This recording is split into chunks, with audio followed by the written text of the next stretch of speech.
എൻ്റെ പ്രിയപ്പെട്ടവരെ, നിങ്ങൾ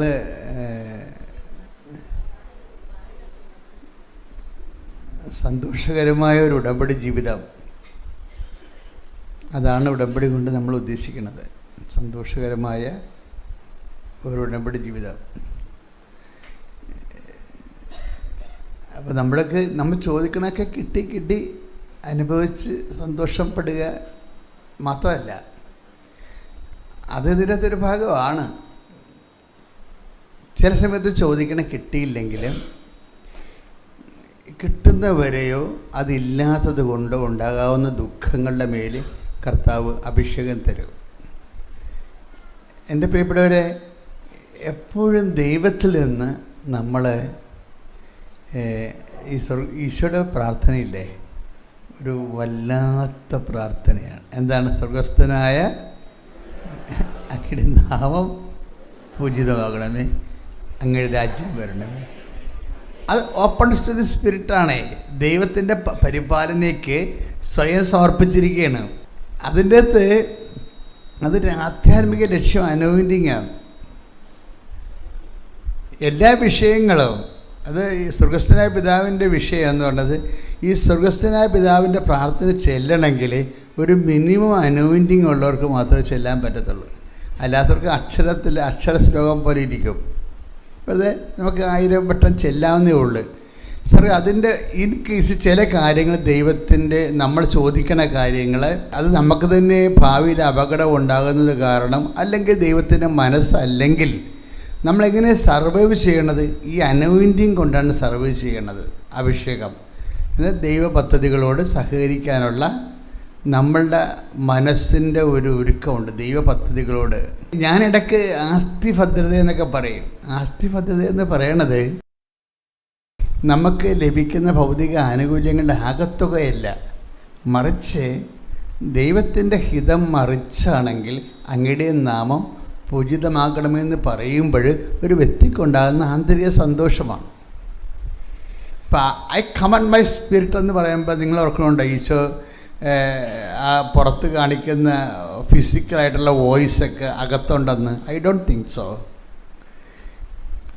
ഈശോ എൻ്റെ ആത്മാവിനെ അങ്ങേക്ക് സമർപ്പിക്കണമെന്ന് പറയുമ്പോൾ ഈശോ അനുഭവിക്കുന്ന അനിർവചനീയമായ ഒരു സന്തോഷമുണ്ട്. എന്താണ്? ഇടയ്ക്കൊക്കെ ഈശോ പറയും, ഇതിനു വേണ്ടിയാണല്ലോ പിതാവേ ഞാൻ ലോകത്തിലേക്ക് വന്നത്. എന്തിനാണ്? അങ്ങയുടെ ഇഷ്ടം നിറവേറ്റാൻ. അതാണ് വിഷയം. മനുഷ്യനെ പ്രാർത്ഥന പഠിപ്പിക്കാൻ വന്നതാ, എങ്ങനെ പ്രാർത്ഥിക്കണമെന്ന് പഠിപ്പിക്കാൻ. അതായത് ഐ കമൻഡ് മൈ സ്പിരിറ്റ്, എൻ്റെ ആത്മാവിനെ ഞാൻ സമർപ്പിക്കുന്നുവെന്ന് പറയുമ്പോൾ ഉടൽ മുഴുവനും മുറിഞ്ഞു കിടന്ന് പറയണതാണത്. അപ്പോൾ ആളിൻ്റെ ഉള്ളിലൊരു ആത്മസംതൃപ്തിയുണ്ട്. പക്ഷേ ഈ സംതൃപ്തിയെക്കുറിച്ച്, സംതൃപ്തിയിൽ നിന്നാണല്ലോ സന്തോഷം വരണത്, സംതൃപ്തിയെക്കുറിച്ച് ഐസയാ നന്നായിട്ട് നേരത്തെ ഈ സകനദാസൻ്റെ കഥ പറയുമ്പോൾ ഐസയ പറയുന്നുണ്ട്, അവൻ്റെ തലമുറകളിൽ ജനിക്കാൻ പോകുന്ന, അവൻ്റെ രക്തത്തിൽ ജനിക്കാൻ പോകുന്ന തലമുറകളെ ഓർത്തുകൊണ്ട് അവൻ സംതൃപ്തി അടയുമെന്ന്. Take the word of God. Sudhikita hallelujah. Hallelujah, hallelujah, hallelujah, hallelujah. Hallelujah. ഈശോയെ നന്ദി, ഈശോയെ സ്തുതി. യെശയ്യാ 53:10-11 തിരുവചനങ്ങൾ. യെശയ്യാ 53:10. അവിടുന്നാണ് അവനെ ക്ലേശങ്ങൾക്ക് വിട്ടുകൊടുത്തത്, പാപപരിഹാര ബലിയായി തന്നെ തന്നെ അർപ്പിക്കുമ്പോൾ അവൻ തന്റെ സന്തതി പരമ്പരയെ കാണുകയും ദീർഘായുസ് പ്രാപിക്കുകയും ചെയ്യും. കർത്താവിന്റെ ഹിതം അവനിലൂടെ നിറവേറുകയും ചെയ്യും. തന്റെ കഠിന വേദനയുടെ ഫലം കണ്ട് അവർ സംതൃപ്തനാകും. അതാണ്. അപ്പോൾ അതായത് ഈ ഐ കമൻഡ് മൈ സ്പിരിറ്റ് എന്ന് ഈശോ പറയത്തില്ലേ അവസാനം, എൻ്റെ ആത്മാവിനെ ഞാൻ സമർപ്പിക്കുമെന്ന് പറയുമ്പോൾ, ഈ സഹനത്തിൻ്റെ ഉച്ചസ്ഥായിയിൽ നിന്നുകൊണ്ട് ഈശോ അനുഭവിക്കുന്ന ഒരു സന്തോഷം സമർപ്പണത്തിൻ്റെ സന്തോഷമാണ്. അതിസ്വർഗസ്ഥനായ പിതാവേ, അങ്ങയുടെ നാമം പൂജിതമാകണമെന്ന് പ്രാർത്ഥിക്കുമ്പോൾ ഒരു വ്യക്തിയും കിട്ടിയ അഭിഷേകത്തിൻ്റെ ആധാരങ്ങളാണ്. കൈയടിച്ച് ശ്രുതിക്കട്ടെ. ഹല്ലേലൂയ.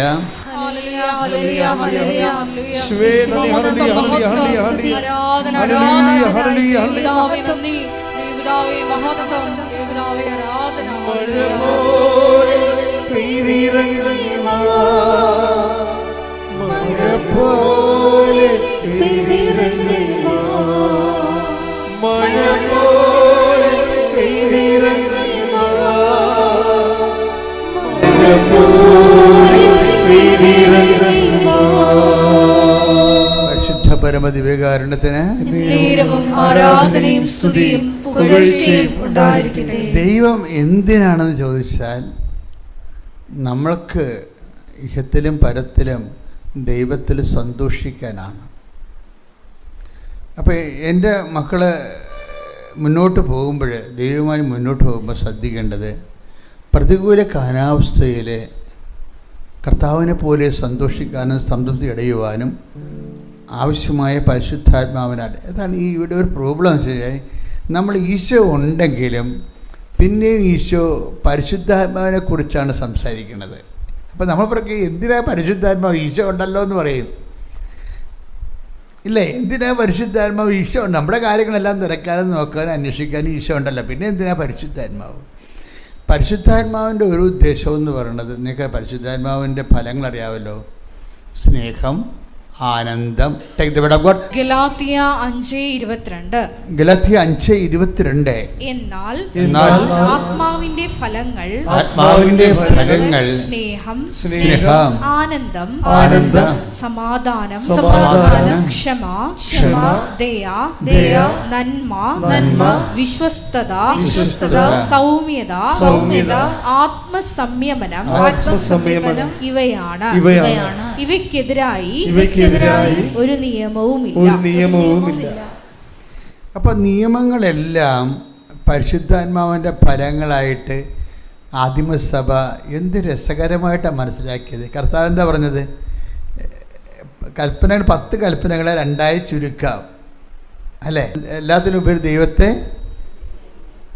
ദൈവത്തെ സ്നേഹിക്കുക, നിന്നെപ്പോലെ തന്നെ നിൻ്റെ.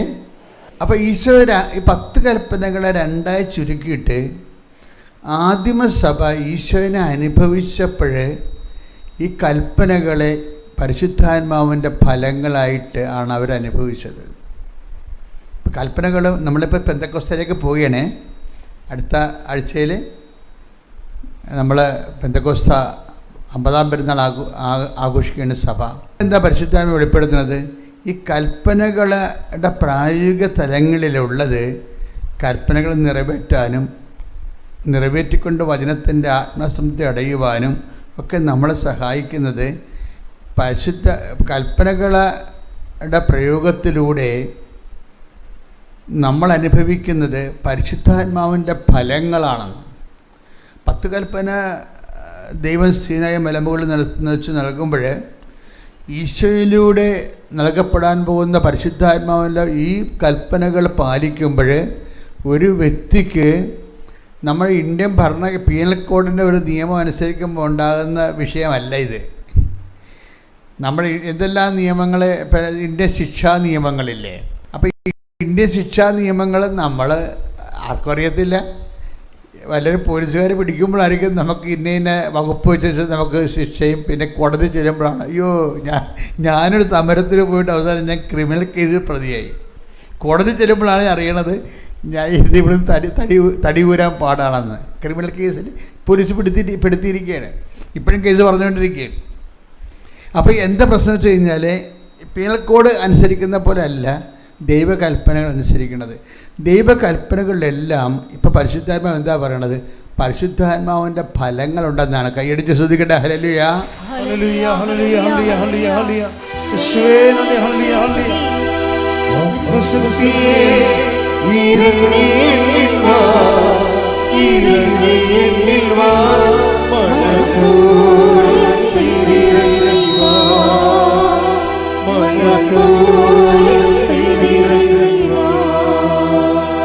പരിശുദ്ധ പരമ ദിവ്യകാരുണ്യത്തിന്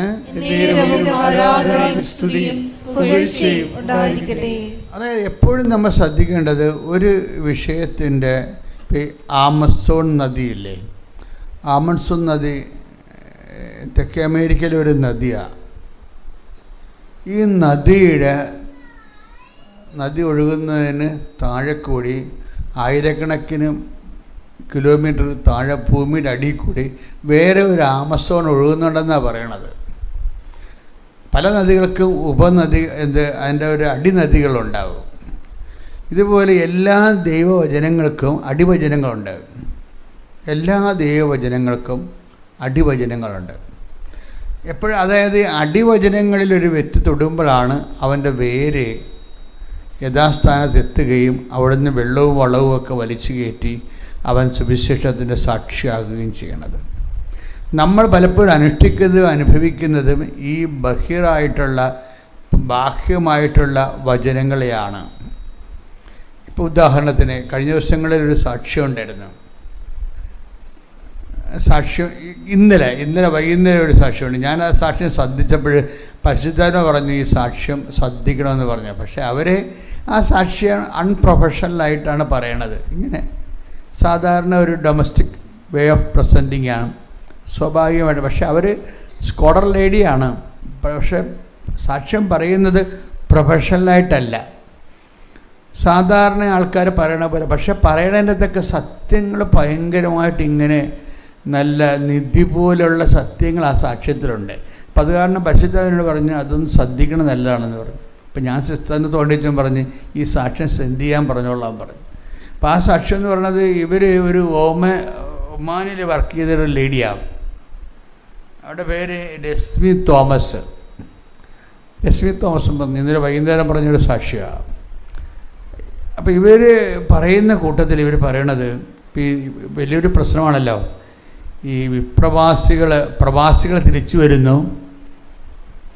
ഇപ്പം നോർക്കായിലൊക്കെ ഇപ്പോൾ നമുക്കിപ്പോൾ ഭരണമായിട്ടില്ലല്ലോ, അത് കാരണം നോർക്കായ് പോലെയുള്ള വിഷയങ്ങൾ അവർക്ക് അതിന് മന്ത്രിയില്ല, ഇപ്പം ഉദ്യോഗസ്ഥന്മാർ മാത്രമേ ഉള്ളൂ.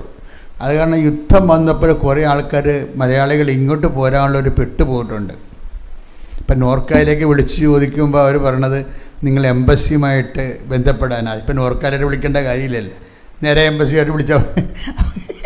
ഈ നോർക്കായ്ക്ക് നമ്മൾ എത്രയോ ലക്ഷം രൂപ നികുതിയിൽ നിന്ന് ശമ്പളം കൊടുക്കുന്നുണ്ട്. നോർക്കായിലേക്ക് വിളിച്ചു ചോദിക്കുകയാണ്. ഓരോ കുവൈറ്റുകാരനും ഗൾഫിൽ പെട്ടുപോയ ആൾക്കാരെ വിളിച്ചു ചോദിക്കുകയാണ്. അപ്പോൾ നോർക്കായി എന്ന് പറഞ്ഞ മറുപടി എന്താ? നിങ്ങൾ എംബസിയുമായിട്ട് ബന്ധപ്പെടാൻ വേണ്ടി ഇവർ ഇത്രയും ശമ്പളം മേടിക്കേണ്ട കാര്യമില്ലല്ലോ. അപ്പോൾ ഇതൊക്കെ ഇങ്ങനെ നോക്കുകുത്തിയായിട്ട് ഇരിക്കുകയാണ്. ശരിക്കും പറഞ്ഞാൽ നമ്മുടെ നികുതി പണവും വിഴുങ്ങി നോക്കുകുത്തിയായിട്ടിരിക്കുക. എപ്പോഴും നമ്മൾ ഉത്തരവാദിത്തപ്പെട്ട ഉദ്യോഗസ്ഥന്മാർ ശ്രദ്ധിക്കണം. നിങ്ങൾ ജനങ്ങളുടെ സേവനത്തിന് വേണ്ടി ജനങ്ങൾ അധ്വാനിച്ച പണം നികുതിയായിട്ട് നൽകിയിട്ടാണ് നമുക്ക് ശമ്പളമായിട്ട് കിട്ടുന്നത്. അപ്പോൾ ജനങ്ങളുടെ കാര്യങ്ങൾ കൃത്യമായിട്ട് നോക്കണം. അതില്ലെങ്കിൽ ഉദ്യോഗസ്ഥ മേഖല ഇരിക്കുന്നവർക്കും അത് പാപകരമായി അവിടെ കൃപ നഷ്ടപ്പെട്ടു. ഇപ്പോൾ നിങ്ങൾ ഉടമ്പടി എടുത്തിട്ടുണ്ട്, പക്ഷേ നിങ്ങളൊരു ഉഴപ്പ് ഉദ്യോഗസ്ഥനാണെങ്കിൽ എന്ത് ചെയ്യും? ഉടമ്പടി വർക്ക് ചെയ്യത്തില്ല. നിങ്ങൾ ഉദ്യോഗസ്ഥനാണ്.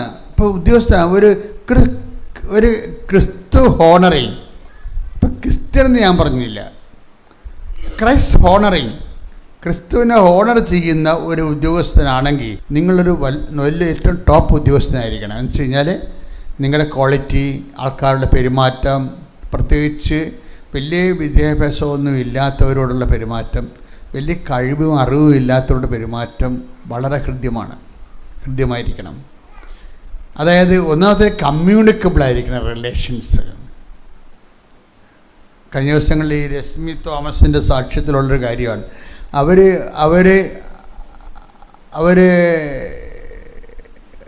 വിസിറ്റ് അവരുടെ കാരുണ്യ പ്രവൃത്തി എന്ന് പറയുന്നത് എന്താണെന്ന് വെച്ച് കഴിഞ്ഞാൽ കോട്ടയം ഡിസ്ട്രിക്ട് ഹോസ്പിറ്റലിൽ പോയി അവിടെ ഈ പരദേശികളെ താമസിപ്പിക്കുന്ന ഒരു സ്ഥലമുണ്ട്. പരദേശികൾ വെച്ചാൽ അഡ്രസ്സില്ല, ആളില്ല. നമ്മളിപ്പോൾ അഡ്രസ്സില്ല, ആളില്ല, ബന്ധുക്കളില്ല, ബൈസ്റ്റാൻഡറില്ല, ഇങ്ങനെ എന്നാൽ മനുഷ്യനാണ്. ഇങ്ങനൊരു സ്ഥലം ആശുപത്രിയിലുണ്ട്. അപ്പോൾ രശ്മി തോമസിൻ്റെ പരിപാടി എന്താ? അവർക്ക് ചോറിൻ്റെ ആവശ്യമില്ല. എന്താണ്?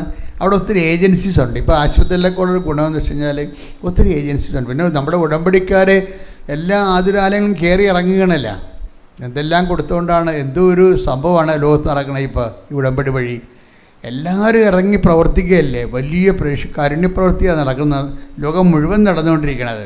എല്ലാ രാജ്യങ്ങളിലും കൃപാസനത്തിൻ്റെ കാരുണ്യപ്രവർത്തിക്കാർ ഉടമ്പടി എടുത്തവർ നന്നായിട്ട് വർക്ക് ചെയ്യുന്നുണ്ട്. അപ്പോൾ അവിടെ സാക്ഷ്യം കേൾക്കുമ്പോൾ നമുക്കറിയാൻ പറ്റും എന്തോ ഒരു വലിയ കാര്യമാണ് കർത്താവ് നിർവഹിച്ചിരിക്കണമെന്ന്.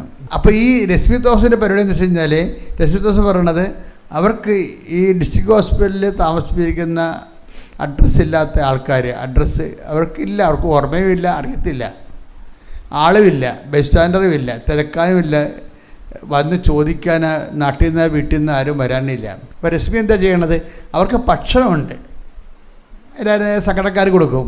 പിന്നെ ഇവരെന്താ ചെയ്യണത്, ഇവരവിടെ കൂടെ പോയിരുന്നുകൊണ്ട് സംസാരിക്കും.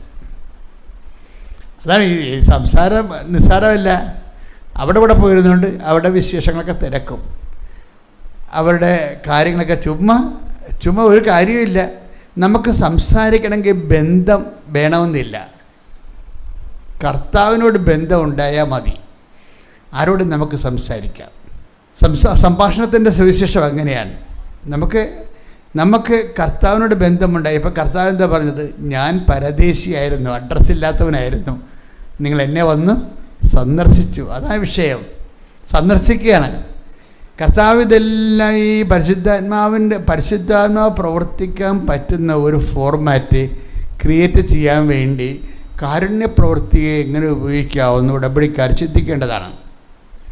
കാരുണ്യപ്രവൃത്തി നിങ്ങളിപ്പോൾ ചെയ്യണത് ഉടമ്പടിക്ക് വേണ്ടിയാണ് അല്ലേ? ഉടമ്പടിയിലെ മകന് വിസ റദ്ദ് ചെയ്തിരിക്കുകയാണ്. അതുകൊണ്ട് ജർമ്മൻകാർ എൻ്റെ മകനെ അവിടെ താമസിക്കാനുള്ള വിസ ഒന്ന് എക്സ്റ്റെൻഡ് ചെയ്ത് കൊടുക്കണം. ആ ഒരു വിഷയത്തിനാണ് ഒരു പ്രാഥമിക ഉടമ്പടിക്കാർ കാരുണ്യപ്രവൃത്തികൾ ചെയ്യണത്. അപ്പം നമ്മുടെ എല്ലാ കാരുണ്യപ്രവൃത്തികളും നമ്മളുടെ ഒരു കാര്യസാധ്യത്തിന് വേണ്ടിയാണ് നിങ്ങൾ ലിങ്ക് ചെയ്തിരിക്കുന്നത്. അത് നിങ്ങളുടെ കുഴപ്പമല്ല, നിങ്ങൾ മനസ്സിലാക്കിയൊരു വിധമാണത്. ഞാനതിന് കുറ്റം പറയണില്ല. നിങ്ങളുടെ കാരുണ്യപ്രവൃത്തികൾ നമ്മൾ ചെയ്യുന്നത് നമ്മളുടെ കാര്യസാധ്യത്തിന് വേണ്ടിയാണ് കണക്ട് ചെയ്തിരിക്കുന്നത്. അപ്പോഴുള്ള പ്രശ്നം വെച്ചാൽ കാര്യങ്ങളില്ല എന്നുണ്ടെങ്കിൽ കാരുണ്യമില്ല. അതാണ് ഒരു പ്രശ്നം. അത് കാര്യങ്ങളില്ലെങ്കിൽ, നമുക്ക് കാര്യങ്ങളില്ലെങ്കിൽ കാരുണ്യമില്ല. അപ്പം ക്രിസ്തു അവിടെ ഒരാളല്ല. കാരുണ്യപ്രവൃത്തി ചെയ്യുന്നവർ, ഉടമ്പടി കാരുണ്യപ്രവൃത്തികൾ ചെയ്യുന്നവർ ശ്രദ്ധിക്കണം. നമ്മുടെ കാരുണ്യപ്രവൃത്തിയിൽ ക്രിസ്തു കക്ഷിയാണോ എന്ന് ചിന്തിക്കണം. നമ്മുടെ കാരുണ്യപ്രവൃത്തിയിൽ ക്രിസ്തു കക്ഷിയാണോ? പലപ്പോഴും ക്രിസ്തു അതിൻ്റെ അകത്ത് കക്ഷിയല്ല. എന്താണ്, നമുക്ക് ഈ ജപ്തി നടപടിയിലാണ്, ജപ്തി മാറാൻ വേണ്ടി നമ്മൾ കാരുണ്യപ്രവൃത്തികൾ ചെയ്യും. അപ്പം എന്താണ്, നമ്മുടെ കാര്യങ്ങളാണ് കാരുണ്യപ്രവൃത്തിക്ക് നമ്മളെ സഹായിക്കണത്.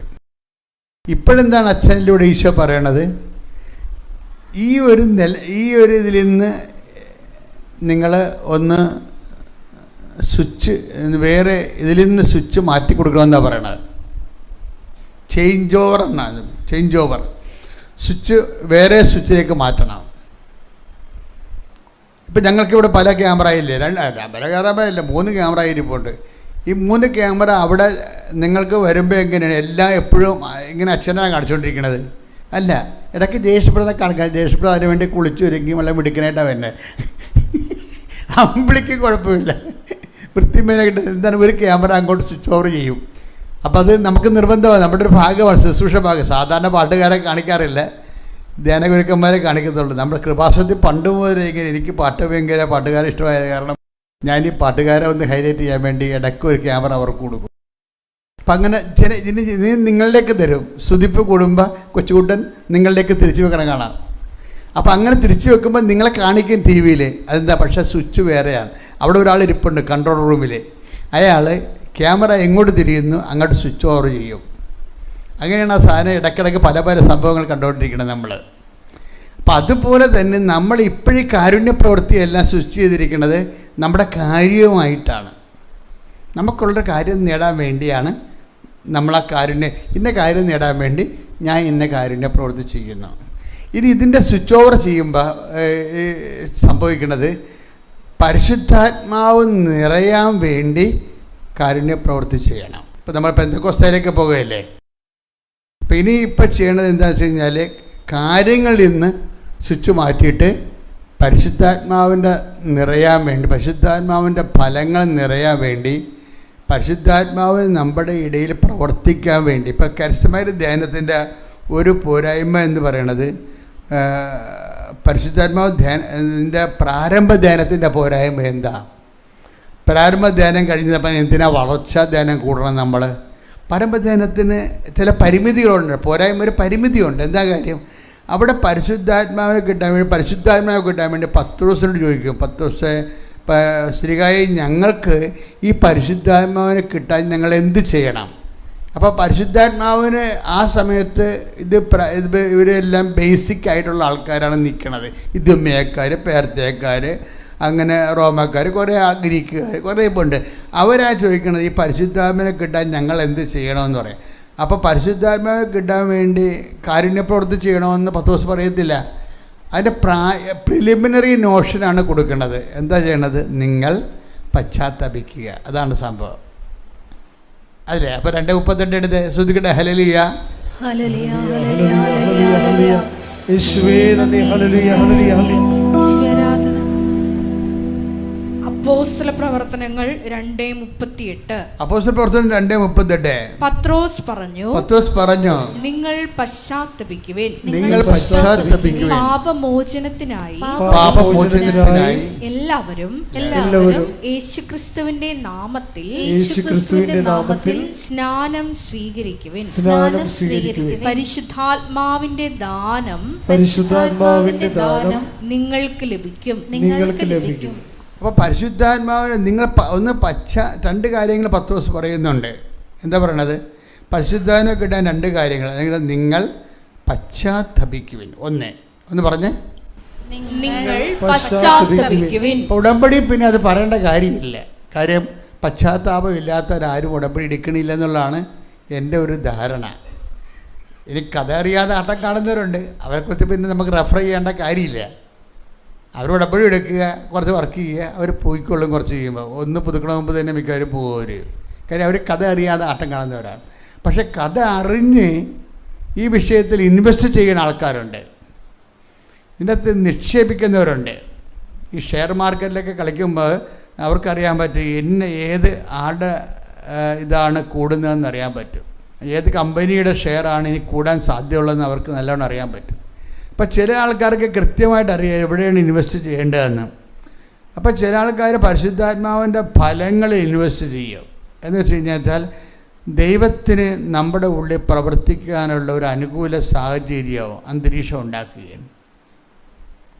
നിങ്ങൾക്കറിയാമല്ലോ, അരുവ തേക്കുന്നത് പോലെ ഈ കൊയ്ത് കൂട്ടണ പോലെ തന്നെ പ്രധാനപ്പെട്ടതാണ് അരുവ ഈ വരമ്പത്തിരുന്ന് തേച്ച് മിനിക്കണത്. അപ്പം നിങ്ങളവർക്ക് എല്ലാവരും ഇപ്പം നിങ്ങളെ പാടത്തേക്ക് നോക്കുമ്പോൾ ഇപ്പം നിങ്ങൾക്ക് പാടവും ഇല്ല ഒന്നുമില്ലെന്ന്. പക്ഷേ എന്നാലും കിഴക്കൻ നാട്ടിലൊക്കെ പാടം കണ്ടായിരുന്നു ഞാൻ. ഈ ആലപ്പുഴ മാത്രമേ ഇവിടെ അസ്തമിച്ചിട്ടുള്ളൂ. കുട്ടനാട്ടിൽ പാടമുണ്ട്, ഇപ്പോഴും ഉണ്ട്. എനിക്ക് സന്തോഷമാണ്. എനിക്ക് അവരോട് സന്തോഷമല്ല, പാടങ്ങൾ സൂക്ഷിക്കുന്നവരോടും വിതയ്ക്കുന്നവരോടും കൊയ്യുന്നവരോടും എനിക്ക് ദൈവത്തോട് അവർക്ക് വേണ്ടി ഞാൻ പ്രാർത്ഥിക്കുന്നുണ്ട്. എന്താണെന്നറിയാമോ? നിങ്ങളുടെ അധ്വാനത്തിന് പറ്റിയ പണം നിങ്ങൾക്ക് കിട്ടാൻ. കർഷകൻ പോയാൽ കമ്പ്യൂട്ടർ കടിച്ചു തിന്നുക നമ്മളില്ലല്ലോ. കർഷകൻ പോയാൽ തീർന്നില്ലേ, ജീവിതം തീർന്ന്. കമ്പ്യൂട്ടർ കടിച്ച് എപ്പോഴും കാർഷിക മനസ്സെന്ന് പറയണത് ദൈവം നിലനിൽപ്പിന് വേണ്ടി തന്ന സാധനമാണത്. കാർഷിക മനസ്സ് അത് ഒരു 3 സെൻറ്റ് സ്ഥലമാണുള്ളതെങ്കിലും നിങ്ങൾ ഇപ്പം നിങ്ങൾ നോക്കിയേ, കൃപാസനത്തിന് ഒരു സ്ഥലം അപ്പുറത്തുണ്ട് അല്ലേ, നമ്മുടെ നിങ്ങൾ വാഹനം പാർക്ക് ചെയ്യുന്ന എന്തെല്ലാം സാധനം അവിടെ വെച്ചിട്ടുണ്ട്. ലോകത്തുള്ള എല്ലാ സാധനവും ഉണ്ട്. കപ്പ, കാച്ചിൽ, ചേമ്പ്, എല്ലാ സാധനവും ഓരോ വ്യത്യസ്തമായ ഫലമൂലാദികൾ എല്ലാം ചുടിപ്പിക്കുകയാണ് കാർഷികത എന്ന് പറഞ്ഞാൽ. ഇപ്പം ഞാൻ ഇടയ്ക്ക് പോയി നോക്കിപ്പോയി അവർക്ക് നിർദ്ദേശങ്ങൾ കൊടുക്കും. പിന്നെ നല്ല വർക്കേഴ്സ് ഇവിടെ ഇതിൻ്റെ മാനേജർ ഉൾപ്പെടെ ഉള്ളവരെല്ലാം ഇതിനെ നോക്കിക്കണ്ട് ചെയ്യാൻ പറ്റിയ ആൾക്കാർ കുറച്ചേ ഉള്ളെങ്കിലും നല്ല ഇടിവെട്ട ആൾക്കാരുണ്ട് ഇതിൻ്റെ അകത്ത്. അതുകൊണ്ടാണ് ഇത് നന്നായിട്ട് മാതാവിൻ്റെ സ്ഥലം ഭംഗിയായിട്ട് കൊണ്ടുപോകണത്. ശ്രദ്ധിക്കട്ടെ. ഹല്ലേലൂയ. വിശുദ്ധ പരമദിവ്യകാരുണ്യത്തിന് ആരാധനയും സ്തുതിയും പുകഴ്ചയും ഉണ്ടായിരിക്കട്ടെ. അപ്പോൾ പരിശുദ്ധാത്മാവ് നിറയാനുള്ള പ്രൈമറി കണ്ടീഷൻ പത്രോസിന് കൊടുത്ത വെളിപാട് നിങ്ങൾ പശ്ചാത്തപിക്കുമെന്നാണ്. രണ്ടാമത്തെ കണ്ടീഷൻ എന്താ? 2:38 വായിച്ചേ. പാപമോചനത്തിനായി, നേരിട്ട് പറഞ്ഞേ, പാപമോചനത്തിനായി എല്ലാവരും യേശുക്രിസ്തുവിന്റെ നാമത്തിൽ സ്നാനം സ്വീകരിക്കുവിൻ. അതാണ് പ്രശ്നം. നിങ്ങൾ ഓർക്കുന്ന വെള്ളം കോരി ഒഴിക്കുന്ന വിഷയമാണെന്ന് വിചാരിക്കുന്നത് തലയിൽ. അതല്ല വിഷയം. ഒന്ന് പറഞ്ഞേ, ഒന്ന് വായിച്ചേ. പാപമോചനത്തിനായി എല്ലാവരും യേശുക്രിസ്തുവിന്റെ നാമത്തിൽ സ്നാനം സ്വീകരിക്കുവിൻ. അപ്പൊ യേശുക്രിസ്തുവിന്റെ നാമത്തിൽ സ്നാനം സ്വീകരിക്കുവിൻ. യേശുക്രിസ്തുവിന്റെ നാമത്തിൽ എന്താ പറയുന്നത്? നിങ്ങൾ എൻ്റെ നാമത്തിൽ ഒരു ഗ്ലാസ് പച്ചവെള്ളമാണ് കൊടുത്തതെങ്കിലും നിങ്ങൾക്ക് പ്രതിഫലം സിദ്ധിക്കും. അതൊരു ജ്ഞാനസ്നാനമാണ്, കാരുണ്യപ്രവൃത്തി. നമ്മൾ ജലസ്നാനം സ്വീകരിക്കുകയും വിശ്വാസസ്നാനം സ്വീകരിക്കുകയും ചെയ്യുന്ന കണ്ടിന്യൂഷനാണ് കാരുണ്യപ്രവൃത്തിയിലൂടെ പുഷ്കലമാകുന്നത്. കൈയടിച്ച് സ്തുതിക്കട്ടെ. ഹല്ലേലൂയ. നടപടി പുസ്തകത്തിൻ്റെ 2:38 പറയുന്ന നിങ്ങൾ പറഞ്ഞേ, യേശുക്രിസ്തുവിന്റെ നാമത്തിൽ സ്നാനം സ്വീകരിക്കുവേൻ. അപ്പോൾ ദൈവത്തിന്റെ പരിശുദ്ധാത്മാവിനെ നിങ്ങൾക്ക് ലഭിക്കും. അപ്പൊ പരിശുദ്ധാത്മാവിനെ ഇങ്ങനെ തുടർച്ചയായി ലഭിച്ചുകൊണ്ടിരിക്കുന്ന സ്നാനം എന്ന് പറഞ്ഞാൽ എന്താ? പരിശുദ്ധാത്മാവിന്റെ ഫലങ്ങൾക്ക് അധിഷ്ഠിതമായിക്കൊണ്ട്. പരിശുദ്ധാത്മാവിന്റെ ഫലങ്ങൾ എന്തൊക്കെയാണ്? ഗലാത്യർ 5:22 എന്താണ്? സ്നേഹം, ആനന്ദം, ക്ഷമ. അപ്പം അവിടെ ക്ഷമ വന്നില്ലേ? അപ്പം നിങ്ങൾ ആരോടെയും മിണ്ടാണ്ടിരിക്കുന്നുണ്ടെങ്കിൽ ക്ഷമിച്ചാൽ അപ്പം പരിശുദ്ധാത്മ അലോട്ട് ചെയ്യുന്നതാണ്. കൈയടിച്ച് ശ്രദ്ധിക്കട്ടെ. ഹല്ലേലൂയ. പരിശുദ്ധാത്മാവിൻ്റെ ഫലങ്ങളെ തുടർസ്നാനത്തിന് നമ്മളെ സഹായിക്കുന്നതാണ്. തുടർസ്നാനം എന്ന് പറയുന്നത് എന്താണ്? ക്രിസ്തീയ സാക്ഷ്യ ജീവിതം പരിശുദ്ധാത്മാവിൻ്റെ അണമറിയാത്ത സ്നാനത്തിൻ്റെ ആകത്തുകയാണ്. കൈയടിച്ച് ശ്രദ്ധിക്കട്ടെ. ഹല്ലേലൂയ. അപ്പോൾ ഈ രശ്മി തോമസിൻ്റെ ജ്ഞാനസ്നാനങ്ങൾ, രശ്മി തോമസ് എന്ന് ഞാൻ ഇപ്പോൾ പറഞ്ഞില്ലേ, അവരുടെ ജ്ഞാനസ്നാനങ്ങൾ, തുടർസ്നാനങ്ങൾ ഭയങ്കര രസമാണ്. അവരുടെ പ്രത്യേകത വെച്ച് കഴിഞ്ഞാൽ അവർ ഈ മേൽവിലാസങ്ങളില്ലാത്ത, ബന്ധുക്കളില്ലാത്ത, ബൈസ്റ്റാൻഡർ ഇല്ലാത്ത ആൾക്കാരോട് അവരോട് പോയി സമയങ്ങളെടുത്ത് അവരോട് സംസാരിച്ചുകൊണ്ടേയിരിക്കാം. അവർ സംസാരിക്കുമ്പോൾ എന്താ സംഭവിക്കണത്? അവർക്ക് ആരോ ഈ ഭൂമിയിലുണ്ട്, പിടിച്ചു നിൽക്കാൻ ആരോ ഉണ്ടെന്നൊരു ആത്മവിശ്വാസം അവർക്ക് കിട്ടും. അപ്പം നിസ്സാര കാര്യമല്ല. അതുകൊണ്ടാണ് ഈശോ പറഞ്ഞത്, ഞാൻ പരദേശിയായിരുന്നു, നിങ്ങളെന്നെ സന്ദർശിച്ചു. അപ്പോൾ ഉടമ്പടിയുടെ ശിശോവർ ചെയ്യണത് എങ്ങനെയാണ്? ഉടമ്പടി നിങ്ങൾ ജപ്തി നടപടി, മകളുടെ കല്യാണം, മകൻ്റെ വിസ പുതുക്കൽ, ആ ഒരു ഇൻറ്റൻഷനിൽ നിന്ന് സ്വിച്ച് ഓവർ ചെയ്തിട്ട് എന്ത് ചെയ്യണം? ഞാൻ ഉടമ്പടി ജീവിക്കണത് പരിശുദ്ധാത്മാവിൽ നിറയാനാണ് എന്ന് പറഞ്ഞ് ഞാൻ ഉടമ്പടി ജീവിക്കാൻ പോകുന്നത് പരിശുദ്ധാത്മാവിന്റെ ഫലങ്ങളിൽ തുടർസ്നാനം സ്വീകരിക്കുന്നതിനായി കർത്താവേ, പെന്തക്കോസ്ത മഹോത്സവത്തിലെ അങ്ങ് ഞങ്ങളെ ഒരുക്കണമേ. ഹല്ലേലൂയ. ജീവിതത്തിന്റെ ഭൗതിക തലങ്ങളെ കുറിച്ച് അമിത ആസക്തിയില്ലേ, അത് അപകടം ചെയ്യും. അങ്ങനെയുള്ളവർക്ക് ദൈവത്തെ കണ്ടുമുട്ടാനും പാടായിരിക്കും. ജീവിതത്തിൻ്റെ ഭൗതിക തലങ്ങളെക്കുറിച്ചുള്ള അമിത ആസക്തി, ഒരു മിനിമം ആസക്തി നമുക്ക് വേണം. കാരണം ജീവിക്കാൻ വേണ്ടി, നമുക്ക് ജീവിക്കാനും ജോലി ചെയ്യാനും വളരാനുമൊക്കെ ദൈവം ഓരോരുത്തർക്കും ഓരോ പൊട്ടൻഷ്യൽ സാധ്യത കൊടുത്തിട്ടില്ലേ, അതൊക്കെ നമുക്ക് സാറ്റിസ്ഫൈ ചെയ്യണം. പക്ഷേ ചിലർക്ക് അമിത ആസക്തിയാണ്. അമിതാസക്തി ചില സമയത്ത് ആക്രാന്തം മൂത്ത് ഭ്രാന്ത് വരുമല്ലേ? അപ്പം അങ്ങനെ വരും ശരിക്കും. ഇപ്പം നിങ്ങളെപ്പോഴും ഇപ്പോൾ ഈ ടൈറ്റാനിക്കൊക്കെ അഭിനയിച്ച റോസില്ലേ, അവർ 97 അവർ ലോകത്തിലെ ഒരു ലോകസുന്ദരിയെ പോലും അതിനകത്ത് അഭിനയിച്ചത്. ഇന്നിപ്പോൾ അവിടെ സ്ഥിതി കണ്ട. ഞാനതിനെക്കുറിച്ച് പറയണില്ല, അത്രയേ ഉള്ളൂ മനുഷ്യൻ. അതായത് വളരെന്തോറും തളരുമെന്ന് പറയുന്ന പോലുള്ള പരിപാടിയാണ്. ഈ ലോകത്തിലുള്ള എല്ലാ ഭൗതികമായ ആനുകൂല്യങ്ങളും അത് നമ്മൾ എത്ര വൃത്തിമയമായിട്ട് ജീവിച്ചാലും ഇതിനെല്ലാം ഒരു ടൈമുണ്ട്. ആ ടൈം കഴിയുമ്പോൾ നമ്മൾ എങ്ങനെ കെട്ടിപ്പിടിച്ചാലും ഈ സാധനം നിൽക്കത്തില്ല. അപ്പോൾ അതുകൊണ്ട് ശാശ്വതമായും നമ്മുടെ കൂടെ ഇല്ലാത്ത വിഷയത്തിനെ നിലനിർത്താൻ വേണ്ടി നമ്മൾ ഒത്തിരി ആക്രാന്തം കാണിച്ചിട്ടും വേസ്റ്റ് ഓഫ് ടൈമാണ് വരണത്. അത് കൈവിട്ട് പോകും. നമ്മൾ എത്ര ഇതാണെങ്കിലും കുറച്ച് കഴിയുമ്പോൾ കൈവിട്ട് പോകും. അപ്പം അതുകൊണ്ട് എന്താ പ്രശ്നം വെച്ച് കഴിഞ്ഞാൽ നമ്മൾ ഈ പല സമയത്ത് ടൈം ഇൻവെസ്റ്റ് ചെയ്യണില്ലേ? പ്രാർത്ഥന പോലും മുടക്കി, കുർബാന പോലും മുടക്കി ഓരോ കാര്യം നേടാൻ വേണ്ടി നമ്മൾ അതിനു വേണ്ടി എൻ്റെ പുറകെ തൂങ്ങി നടന്നത് കിട്ടിയില്ലെങ്കിൽ മാറിക്കിടന്ന് 2-3 ദിവസമൊക്കെ ആരോടും മിണ്ടാതെ മാറിക്കിടന്ന് നിലയം പിടിച്ച് കിടക്കണില്ലേ? ഈ മനുഷ്യന്മാരൊക്കെ ഒരു ഭയങ്കര ഈ നിരീശ്വരന്മാരെ ഒക്കെ അവർ പ്രഖ്യാപിക്കുന്നുണ്ട് അവർ നിരീശ്വരന്മാരാണെന്ന്. അപ്പോൾ നമുക്ക് അവരോട് ഒരു മാന്യത തോന്നും. അവരെ പ്രഖ്യാപിച്ചല്ലോ. കാര്യം അവർ ഈ കാഴ്ചപ്പാട് തോറ്റുപോയവരാണ്. കാര്യം എന്താണ്? ഇവിടെ ജീവിച്ചിട്ട് ഒരിക്കലും ഈശ്വരനെ കണ്ടെത്താൻ അവർക്ക് കഴിഞ്ഞില്ല. അത് തോൽവിയല്ലേ ശരിക്കും? അതിനേക്കാൾ വലിയ തോൽവി എന്തുണ്ട്? നമ്മളെപ്പോലുള്ളൊരു മനുഷ്യർ നിരന്തരം കർത്താവിനെയും കണ്ട് കർത്താവിൻ്റെ കൂടെ ജീവിച്ച് ജീവിതം അങ്ങോട്ട് ഇൻവെസ്റ്റ് ചെയ്തിരിക്കുക. അപ്പോൾ ഈ ഭൂമി കുറേ പേര് ദൈവത്തെ കണ്ടില്ലെന്ന് പറയുമ്പോൾ എന്തൊരു ജന്മന അന്ധന്മാരല്ലേ ശരിക്കും പറഞ്ഞ്? എന്നാലേ അവർ അന്ധന്മാരാണെന്ന് പറയുന്നുണ്ടല്ലോ, ഞങ്ങൾ നിരീശ്വരന്മാരാണെന്ന് അവർ പറയുന്നുണ്ടല്ലോ. അത്രയും മാന്യതയുണ്ട്. ഇവിടുത്തെ പ്രശ്നം എന്താ?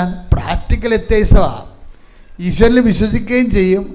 എന്തെങ്കിലും ഇവന് ആക്രാന്തം മൂത്ത് ചോദിച്ച കാര്യം കിട്ടിയില്ലെങ്കിൽ ഭ്രാന്ത് പിടിച്ച് മുറി കമന്ന് കിടക്കുകയും ചെയ്യും. ഈ കമന്ന് കിടക്കുന്ന പാർട്ടിയാണ് ലോകത്തിലെ ഏറ്റവും വലിയ നിരീശ്വരവാദി. ഒരു സംഭവം ദൈവം നമ്മൾക്ക് ചോദിക്കണ കിട്ടിയില്ലെങ്കിൽ നമ്മളുടനെ കമന്ന് കെട്ടലേക്ക് കിടക്കും. ഊണും കഴിക്കത്തില്ല. എനിക്ക് വേണ്ടെന്ന് പറയും. അല്ല, നീ വന്ന് കഴിക്ക്, ഈ രോഗം ഇങ്ങനെയാണ്, കുറച്ച് കഴിയുമ്പോൾ എല്ലാം ശരിയാകും എന്ന് പറഞ്ഞ് പിന്നെ ഇവന് ഭൗതിക ആനുകൂല്യത്തിൻ്റെ തന്നെ ഇൻസെൻറ്റീവ് കൊടുത്തുകൊണ്ട് ഇവൻ്റെ അമ്മ പൊക്കിക്കൊണ്ട് വരും. അപ്പോഴും ദൈവത്തെക്കുറിച്ച് ആ പണ്ടാരം പറയത്തില്ല. നിനക്ക് ഈ ജോലിക്ക് ഈ പെണ്ണ് പോയാൽ മറ്റേ പെണ്ണ് കിട്ടുമെന്നാണ് പറയണത്. ഒരു പ്രേമം പോകുമ്പോൾ കമന്നടിച്ച് കിടന്ന് നിലവിളിക്കുമോ ചിലവന്മാർ. ചില അവളന്മാർ നിലവിളിക്കും, ചില അവന്മാർ നിലവിളിക്കും. അപ്പോൾ അമ്മ വന്ന് ചോറുണ്ണാൻ വിളിക്കുമ്പോൾ എനിക്ക് വേണ്ടെന്ന് പറയുമ്പോൾ അമ്മ എന്താ തിരിച്ച് പറയണത്? ആൻറ്റി, എടാ ഈ പെണ്ണ് പോയാൽ വേറെ പെണ്ണെ കിട്ടും എന്നല്ലേ പറയണത്. ഇത് പറഞ്ഞുകൊണ്ടാണ് ഒരാളെ പൊക്കിക്കൊണ്ട് വരേണ്ടത്. അപ്പോൾ ഭൗതിക കാര്യങ്ങളുടെ തോൽവിക്ക് അതിനേക്കാൾ ഭൗതികമായൊരു കാര്യം പറഞ്ഞു കൊടുത്തുകൊണ്ട് ആണ് അയാളെ പൊക്കണമെന്നുണ്ടെങ്കിൽ നിങ്ങൾ ഉടമ്പടിയിലാണോ?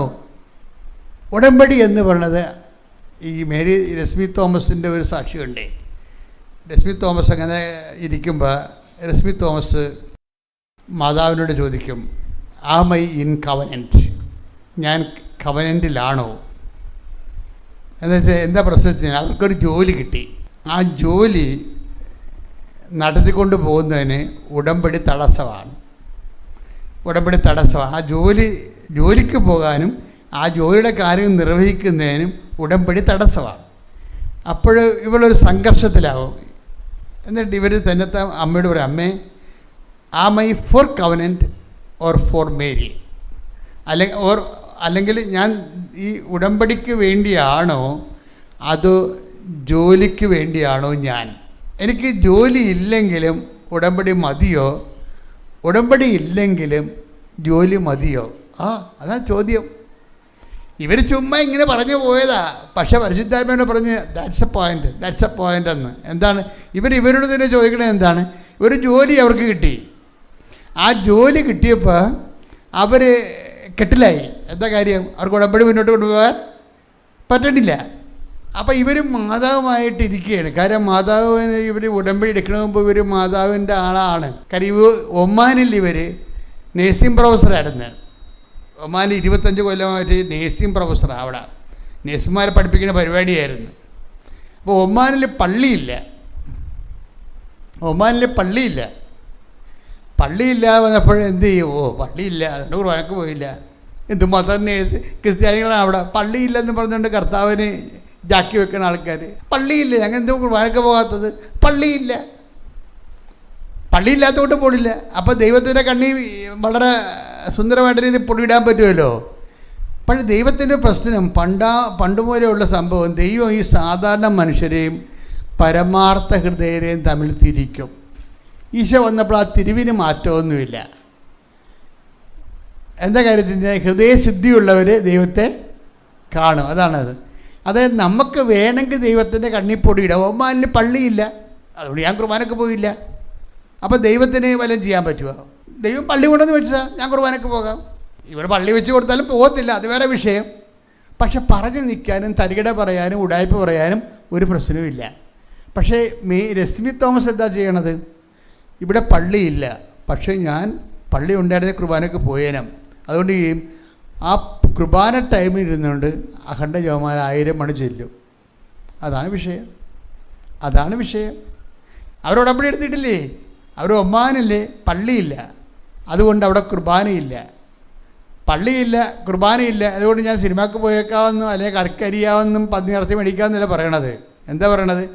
പള്ളിയില്ല, ആ കുർബാനയ്ക്ക് പോകേണ്ട ആ സമയം അതിനേക്കാൾ കൂടുതലും ഞാൻ 1000 മണി ജപമാല ചെല്ലുവന്ന് ഒറ്റയ്ക്കിരുന്നുണ്ട് 1000 മണി ജപമാലയില്ല. അപ്പോൾ എന്താ പ്രശ്നം വെച്ച് കഴിഞ്ഞാൽ ദൈവത്തിന് ഇവരുടെ വിശ്വാസത്തിൽ സംശയമില്ല. എൻ്റെ മക്കളെ, അതൊരു പ്രധാനപ്പെട്ട വിഷയമാണ്. നിങ്ങൾ ഉടമ്പടി എടുത്തോ ഇല്ലയെന്നല്ല, പ്രീ കവനൻ്റ് ടൈം ഉണ്ടല്ലോ, പ്രീ കവനൻ്റ് ടൈം, ഉടമ്പടി എടുക്കുന്ന മുമ്പുള്ള നിങ്ങളുടെ കാലം, അത് രശ്മി തോമസിൻ്റെ കാലം എന്നൊക്കെ. അവർ ഉടമ്പടി എടുക്കുമ്പോൾ പള്ളിയില്ലാത്ത കുർബാനയില്ലാത്ത ഒരു സ്ഥലത്ത് അവൻ ചെന്ന് പെട്ടു. പക്ഷേ എന്തു ചെയ്യും? അവരുടെ വിശ്വാസത്തിൽ ദൈവത്തിന് സംശയമില്ല. ഏറ്റവും വലിയ ഒരു പ്രധാനപ്പെട്ട കാര്യം ഞാൻ നിങ്ങൾ രക്ഷപ്പെടാൻ വേണ്ടി ഞാൻ പറയുന്നതാണ്. ഏറ്റവും പ്രധാനപ്പെട്ട കാര്യം നമ്മുടെ വിശ്വാസത്തിൽ ദൈവത്തിന് ഒരു വിശ്വാസം ഉണ്ടാക്കണം. അവിടെ പള്ളിയില്ലെങ്കിലും പള്ളി ഉണ്ടായിരുന്ന സമയത്ത് അവർ പള്ളിയില്ലെങ്കിലും കുർബാന നടക്കുന്ന സമയത്ത് ഞായറാഴ്ച ദിവസം അവരെന്ത് ചെയ്യും? അവരത്രയും സമയം എടുത്തിട്ട് 1000 മണി ജപമാല 53 മണി ജപമാല ചെല്ലിയാലും മതിയേ, അത് 4 പ്രാവശ്യം ചെല്ലിയാലും മതി. എങ്ങനെയല്ല, ഇവരതിൻ്റെ കോമ്പൻസേഷൻ എന്ന് പറയണത് കുർബാനയുടെ കോമ്പൻസേഷനായിട്ടാണ് 1000 മണി ചെല്ലണത്. അപ്പോൾ കുർബാനയുടെ കോമ്പൻസേഷനായിട്ട് 1000 മണി ചെല്ലി ദൈവവുമായിട്ട് റിലേഷൻസ് ഉണ്ട്. അപ്പോൾ ഇവരുടെ വിശ്വാസത്തിൽ ദൈവത്തിന് അവിശ്വാസമില്ല. അതാണൊരു പ്രശ്നം. അതെപ്പോഴും നമ്മൾ ശ്രദ്ധിക്കണം. നിങ്ങളെ പുതിയ ആൾക്കാരാണെങ്കിൽ പുതിയ ആൾക്കാർ അച്ഛൻ പറഞ്ഞ കേൾക്കണം. നമ്മുടെ വിശ്വാസത്തിൽ ദൈവത്തിന് അവിശ്വാസം ഉണ്ടാവരുത്. ഒന്ന് പ്രാർത്ഥിച്ച്, കർത്താവായ ദൈവമേ, എൻ്റെ വിശ്വാസത്തില് നിനക്ക് അവിശ്വാസമുണ്ടാകാത്ത രീതിയിൽ എന്നെ ആത്മീയമായി വളർത്തിയെടുക്കണമേ. ശ്രുതികട്ടെ ഹല്ലേലൂയ. അപ്പൊ അച്ഛനിലൂടെ എന്താ ഈശോ പറഞ്ഞത്? അച്ഛനിലൂടെ ഇപ്പൊ എന്താ ഈശോ പറഞ്ഞത്? നമ്മളുടെ വിശ്വാസത്തിൽ ദൈവത്തിന് അവിശ്വാസമുണ്ടാവരുത്. അതൊരു പ്രാഥമിക പാഠമാണ്. ഇപ്പോൾ ഈ രശ്മി തോമസ് ഈ ആൾക്കാരോടൊക്കെ ഇൻട്രാക്ട് ചെയ്തില്ലേ, ആശുപത്രിയിൽ പോയിരുന്നുണ്ട്, ആരും ഇല്ലാത്തവർ. അപ്പോൾ പോരാൻ നേരത്ത് ചോദിക്കുവേ, എല്ലാ കാര്യങ്ങളൊക്കെ ഉണ്ടല്ലോ അല്ലേ ഇവിടെ. അപ്പോൾ ചെറുവിന് കൊച്ചൊരു ബിസ്ക്കറ്റ് വാങ്ങിച്ചു തന്നാൽ കൊള്ളായിരുന്നു, കൊച്ചൊരു തോർത്ത് വാങ്ങിച്ചു തന്നാൽ കൊള്ളായിരുന്നു. അപ്പോൾ പിന്നെ അതെല്ലാം കളക്ട് ചെയ്യും. അത് അവർ പറയുന്ന ഓരോരുത്തർ പറയുന്നതെല്ലാം കളക്ട് ചെയ്തിട്ട് പുറത്ത് പോയി അതെല്ലാം വാങ്ങിച്ച് ഓരോരുത്തർ കൊടുക്കും.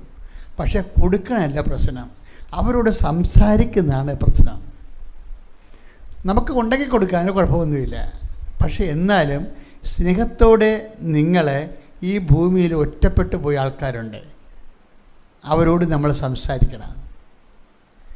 ഉടമ്പടി എടുത്തിരിക്കുന്നത് എന്തിനാണെന്ന് ചോദിച്ചു കഴിഞ്ഞാൽ പരദേശിക്ക് അഭയം കൊടുക്കാൻ വേണ്ടിയാണ്.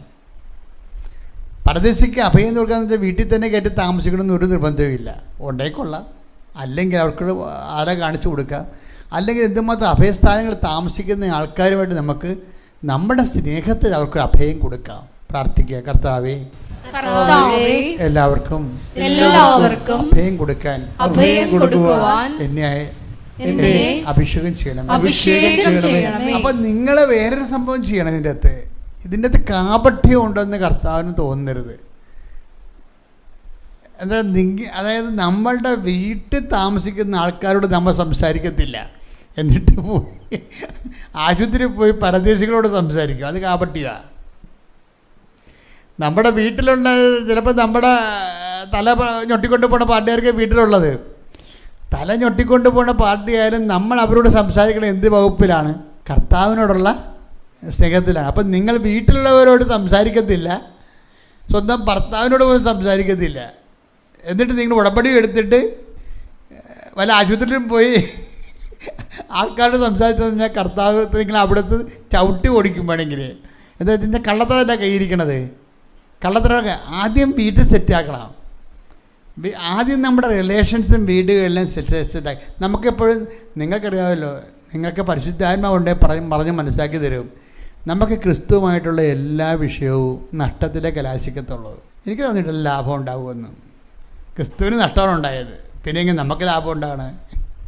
ക്രിസ്തുവായിട്ടുള്ള എല്ലാ ഏർപ്പാടും ഒന്നെങ്കിൽ തോൽവി. നിങ്ങളുടെ തോൽവിയിൽ ക്രിസ്തുവിന് നിഴലുണ്ട്. ഈ നോട്ടൊക്കെ നോക്കുമ്പോൾ അതിൻ്റെ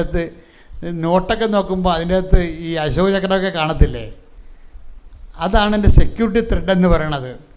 നിങ്ങളുടെ തോൽവി ചില ആൾക്കാരോട് ഒരിക്കലും നമുക്ക് ജയിക്കാൻ പറ്റത്തില്ല. കാര്യം അവർ പറയണത് ആനമണ്ടത്തരമാണെങ്കിലും നമ്മളെ ഉപദ്രവിച്ചതാണെങ്കിലും അവരതിനെ രാഷ്ട്രീയമായിട്ടൊക്കെ രാഷ്ട്രീയം എന്ന് പറയുന്നത് സാധാരണ സംസാരത്തെക്കാൾ ഉപരി ഒത്തിരി പല ചുറ്റുപാടുകളും വള്ളിക്കെട്ടുകളും ഉള്ള സംഭവമാണ്. അപ്പോൾ ഈ വള്ളിക്കെട്ടുകൾ ഉള്ള രാഷ്ട്രീയ സംസാരമായിരിക്കും മറ്റുള്ളവർ നമ്മളോട് സംസാരിക്കുന്നത്. അപ്പം നമ്മളോർക്ക് ഇവർ കാഞ്ഞ പുള്ളിയാണല്ലോ എന്ന് പറയും. പറഞ്ഞിട്ട് കാര്യമില്ല, അവരങ്ങനെയാണ്. നല്ല വള്ളിക്കെട്ടുള്ള ആൾക്കാരാണ്. ഒരു സാധനം ഗേറ്റ് തുറന്ന് കിടന്നാൽ പോലും അവർ പുറകെ കൂടി വന്നിട്ട് അവർ ചാടി കയറത്തുള്ളൂ. ഇതിൻ്റെ അകത്ത് അവരുടെ സ്വഭാവം അതാണ്. ഇപ്പം അതുകൊണ്ട് തന്നെ ഈ ആൾക്കാരുടെ നന്മയും തിന്മയും നോക്കിയിട്ട് നമുക്ക് ആൾക്കാരുമായിട്ട് ഇൻട്രാക്ട് ചെയ്യാൻ പറ്റും. നമ്മൾ ക്രിസ്തുവിനെ മുൻനിർത്തിയാണ് അവരുമായി ഇൻട്രാക്ട് ചെയ്യുമ്പോൾ നമുക്ക് മനസ്സിലാകും നമ്മൾ ചിലപ്പോൾ അവിടെ തോറ്റു കൊടുക്കേണ്ടി വരും. ക്രിസ്തുവിനെ പ്രതിയുള്ള തോൽവികൾ, ക്രിസ്തുവിനെ പ്രതിയുള്ള പലതരത്തിലുള്ള സാമ്പത്തിക നഷ്ടങ്ങൾ, കുറേ നഷ്ടങ്ങൾ, ഇതെല്ലാമാണ് ഇതിൻ്റെ നമ്മുടെ ആത്മീയ ജീവിതത്തിൻ്റെ സെക്യൂരിറ്റി ത്രെഡെന്ന് പറഞ്ഞത്. നൂലില്ലേ, നോട്ടിൻ്റെ ത്രെഡ് അല്ലേ, ഒരു നൂലെന്ന് പറയും. നമ്മൾ ഈ നോട്ട് നോക്കുമ്പോൾ ഒരു കറുത്ത വര കാണത്തില്ലേ, അത് സെക്യൂരിറ്റി ത്രെഡ്. അതുപോലെ നമ്മളുടെ ജീവിതം ദൈവം നോക്കുമ്പോൾ കർത്താവിന് വേണ്ടി സഹിച്ചതിൻ്റെയും നഷ്ടപ്പെട്ടതിൻ്റെയും തോറ്റു കൊടുത്തതിൻ്റെയും ഒരടയാളം ഇതിൻ്റെ അകത്ത് കാണണം. അതാണ് കർത്താവിൻ്റെ ആളാണ്. ഇത് കള്ളനോട്ടല്ല, കള്ളനാണയമല്ല എന്ന് തോന്നണത്. ദൈവത്തിന് വേണ്ടി സഹിച്ച മുദ്രകൾ, ജലമുദ്രകൾ, വാട്ടർമാർക്ക് ഇതിൻ്റെ അകത്ത് ഉണ്ടാകണം. ഒന്ന് പ്രാർത്ഥിക്കുക. കർത്താവായ ദൈവമേ, പരിശുദ്ധാത്മാ മഹോത്സവത്തിലേക്ക് ഞങ്ങൾ ഒരുങ്ങുമ്പോൾ ഞങ്ങളുടെ ജീവിതം നോക്കി ക്രിസ്തുവിനോട് കൂടെ പിതാവിന്റെ ഇഷ്ടപ്രകാരം തോറ്റുകൊടുത്തതിന്റെയും ചവിട്ടി താത്തപ്പെട്ടതിന്റെയും എളിമപ്പെട്ടതിന്റെയും കർത്താവേ ജലമുദ്രകളെ ഞങ്ങൾക്ക് സ്വത്തവകാശമായി നൽകിയതിനെ ഓർത്ത് നന്ദി പറയുന്ന. ശ്രദ്ധിക്കട്ടെ. ഈ ലേഡിയുടെ ഒരു പ്രശ്നം എന്താണ്? അവർക്ക് ആ ജോലി ചെയ്യാൻ പറ്റണില്ല. അപ്പോൾ ഉടമ്പടി മുടങ്ങിപ്പോണ്. അപ്പോൾ അവർ മാതാവുമായിട്ട് ഒരു ഡിസ്കഷൻ വെച്ചു. ഒറ്റക്കിരുന്ന് മാതാവുമായിട്ട് സംസാരിക്കാം. നിങ്ങൾ ഈ ദിവസങ്ങളിൽ ഒത്തിരി പേര് അമ്മയുമായി സംസാരിച്ചതിൻ്റെ സാക്ഷ്യം കേട്ടിരുന്നു. ആൾക്കാർക്ക് അത് സാധിക്കുന്നതിൽ എനിക്ക് ഭയങ്കര സന്തോഷമുണ്ട്. അമ്മയുമായിട്ട് ഇപ്പം നിങ്ങളവർക്ക് അമ്മ കേൾക്കുന്നില്ലെന്ന്, പക്ഷേ ഫലങ്ങൾ കാണുമ്പോൾ നിങ്ങൾ സംസാരത്തിൻ്റെ റിസൾട്ട് വരുമ്പോൾ നിങ്ങൾക്ക് മനസ്സിലാവും ഞാൻ പറഞ്ഞില്ല അമ്മ കേട്ടെന്ന്. ഭയങ്കര കേൾവിയാണ്. നമ്മൾ സംസാരിക്കാൻ തുടങ്ങിയാൽ അടുത്തിരിക്കും.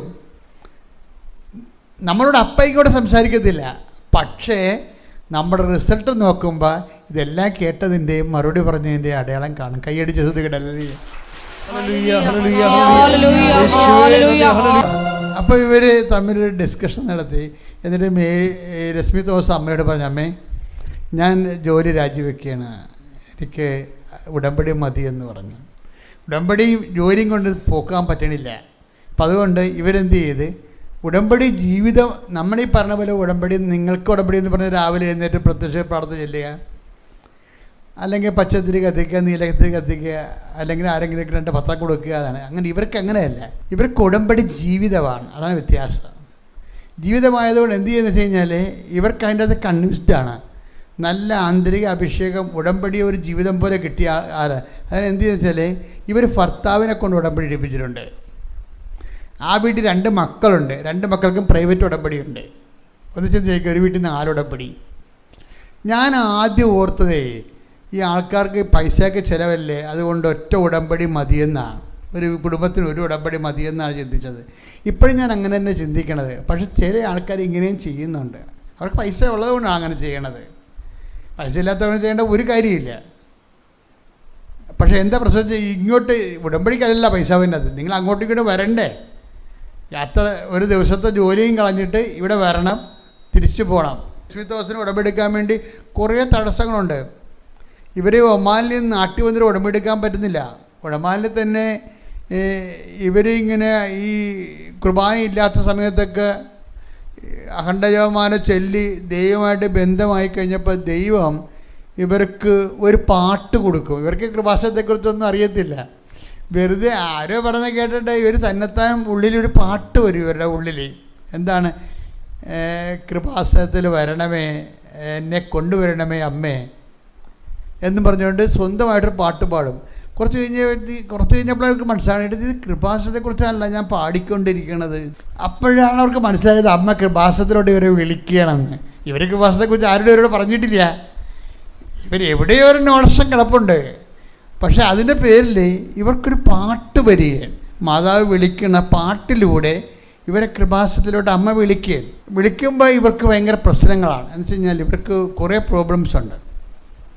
അതിലൊരു പ്രശ്നം 27 കൊല്ലമായിട്ടുള്ള നടുവേദനയാണ്. നിൽക്കാനും പറ്റില്ല, ഇരിക്കാനും പറ്റില്ല, നടക്കാനും പറ്റാത്ത നടുവേദനയാണ്. അപ്പം അതുകൊണ്ട് പിന്നെ ഉള്ള പ്രശ്നം വെച്ച് കഴിഞ്ഞാൽ ഇവർ ആലപ്പുഴ വന്നിട്ടില്ല. ഉടമ്പടി എന്ന് പറഞ്ഞപ്പോൾ കുറേ പ്രോബ്ലംസാണ് ഇവർക്ക് വരണത്. ആദ്യം ഇവർ ആലപ്പുഴ വന്നിട്ടില്ല. രണ്ടാമത്തെ കേസിൽ ബസ്സിൽ വന്ന് ഛർദ്ദിക്കും. അങ്ങനെ കുറേ നെഗറ്റീവ് കാര്യങ്ങളാണ് വരണത്. ഈ എപ്പോഴും നമ്മൾ ഓർക്കണം, നിങ്ങൾ രക്ഷപ്പെടുമെങ്കിൽ ആദ്യം കുറേ നെഗറ്റീവ് കാര്യങ്ങളായിരിക്കും നിങ്ങൾക്ക് വരണത്. അതിനെ എല്ലാത്തിനെയും നിങ്ങൾ ദൈവസ്നേഹത്തോടെ അതിജീവിക്കണം. വരണോടത്ത് വെച്ച് ദൈവം കണ്ടോളൂ എന്ന് വിചാരിക്കണം. വന്നോടത്ത് വെച്ച് എൻ്റെ നടുവേദന ഉണ്ട് എനിക്ക്, ഞാൻ ആലപ്പുഴ വന്നിട്ടില്ല, പിന്നെ എപ്പോഴും ഈ ഉടമ്പടി എടുത്തു കഴിഞ്ഞാൽ പുതുക്കാൻ പറ്റുമല്ല, പിന്നെ ഇതിനെ ഉടമ്പടി എടുക്കണം. അപ്പോൾ എല്ലാം നെഗറ്റീവാണ് ഇവർക്ക് വരണത്. പക്ഷേ ഇവർ ഒരു ടൈമിൽ എവിടെയോ വെച്ച് നെഗറ്റീവ്സിനെ എല്ലാത്തിനെയും ഇവർ ക്യാൻസലാക്കും. വന്നോടത്ത് വെച്ച് ദൈവം കാണട്ടെന്ന് പറഞ്ഞുകൊണ്ട് ഇവർ വന്ന് ഉടമ്പടി എടുക്കും. ഉടമ്പടി എടുത്തെങ്കിലും ഈ ഒരു പ്രശ്നം വെച്ചാൽ ഉടമ്പടി നമ്മൾ എടുത്താലും അടിമനസ്സിലെ അവിശ്വാസമൊന്നും പറഞ്ഞ് ഇന്നലെ കുർബാനയ്ക്ക് കർത്താവ് എന്നോടൊരു കാര്യം പറഞ്ഞ്, ഈ ഉടമ്പടി എടുത്താലും നമുക്ക് അവിശ്വാസം മാറണമെന്ന് നിർബന്ധമില്ല. അത് നമ്മൾ പോലും അറിയത്തില്ല. ഈ പാലിൻ്റെ അകത്ത് നോക്കിക്കഴിഞ്ഞാൽ ഈ 2 ദിവസം 3 ദിവസം ഇരിക്കുന്ന പാലിൻ്റെ അകത്ത് അത് നമുക്കറിയാമല്ലോ, അത് തൈരായെന്ന് നമുക്കറിയാമല്ലോ. 3 ദിവസം ഇരിക്കുമ്പോൾ പാല് തൈരായെന്ന് നമുക്കറിയാമല്ലോ. അപ്പോൾ തൈരാണെങ്കിൽ തീർച്ചയായിട്ടും അതിൻ്റെ അകത്ത് ഫംഗസും പുഴുക്കളും ഉണ്ടാകും, ഉറപ്പല്ലേ? പക്ഷെ നമുക്ക് നോക്കിയാൽ കാണാൻ പറ്റുമോ? അതുപോലെ തൈരിൻ്റെ അകത്ത് പുഴു ഇരിക്കണ പോലെ നോക്കിയാൽ കാണാത്ത വെള്ളപ്പുഴുക്കൾ. നമ്മൾ ഉടമ്പടി എടുത്താൽ അവിശ്വാസത്തിൻ്റെ പുഴുക്കളുണ്ടാകും. നമ്മൾ ഉടമ്പടി എടുത്തു, കഷ്ടപ്പെട്ടു, കുറേ കാശും മുടക്കി, കുറേ പരിപാടിയൊക്കെ പത്താം കൊടുക്കലും കാര്യങ്ങളൊക്കെ ചെയ്താലും ഈ അവിശ്വാസം നമുക്ക് കാണാൻ പറ്റാത്ത രീതിയിൽ നമ്മുടെ അന്തരാത്മാവിൽ അറിയപ്പെടാത്ത അവിശ്വാസം ഉണ്ടാകും.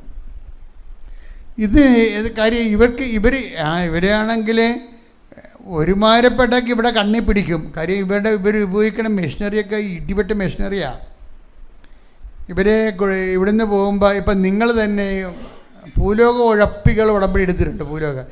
അവർ ഇന്ന് വരെ ഇതിൻ്റെ മസ്റ്റാണ്. നിങ്ങൾ ഉടമ്പടി പ്രഖ്യാപനം ചെയ്യുമ്പോൾ അതിനകത്ത് മസ്റ്റാണ് ഈ ആദ്യ ചൊവ്വാഴ്ച ധ്യാനം നിങ്ങൾ എപ്പോഴെങ്കിലും കൂടിയിരിക്കണമെന്ന്, ആ ആഴ്ച തന്നെ കൂടണമെന്നുള്ളത് നിങ്ങൾ ദൈവതിരുസന്നിധിയിൽ പറഞ്ഞിരിക്കണ ഇതാണ്. പല ആൾക്കാർക്കും ഉടമ്പടിയിൽ അടയാളം കിട്ടില്ല എന്നൊരു കാര്യമില്ല. അവർ ആദ്യം മുടക്കണത് ആദ്യ ചൊവ്വാഴ്ച ധ്യാനമായിരിക്കും. ആദ്യ ചൊവ്വാഴ്ച ധ്യാനം മുടക്കിപ്പോയാൽ പിന്നെ നിങ്ങൾക്ക് ഉടമ്പടിയിൽ നിന്ന് ഒന്നും പ്രതീക്ഷിക്കേണ്ട കാര്യമില്ല. കാര്യം എന്താണ്? ഈ ഉടമ്പടിയിലൂടെ ഞാൻ എൻ്റെ ജനതകളിലൂടെ വാഗ്ദാന പേടകത്തിൻ്റെ മുകളിൽ നിന്ന് ഞാൻ എൻ്റെ ജനങ്ങളോട് സംസാരിക്കും.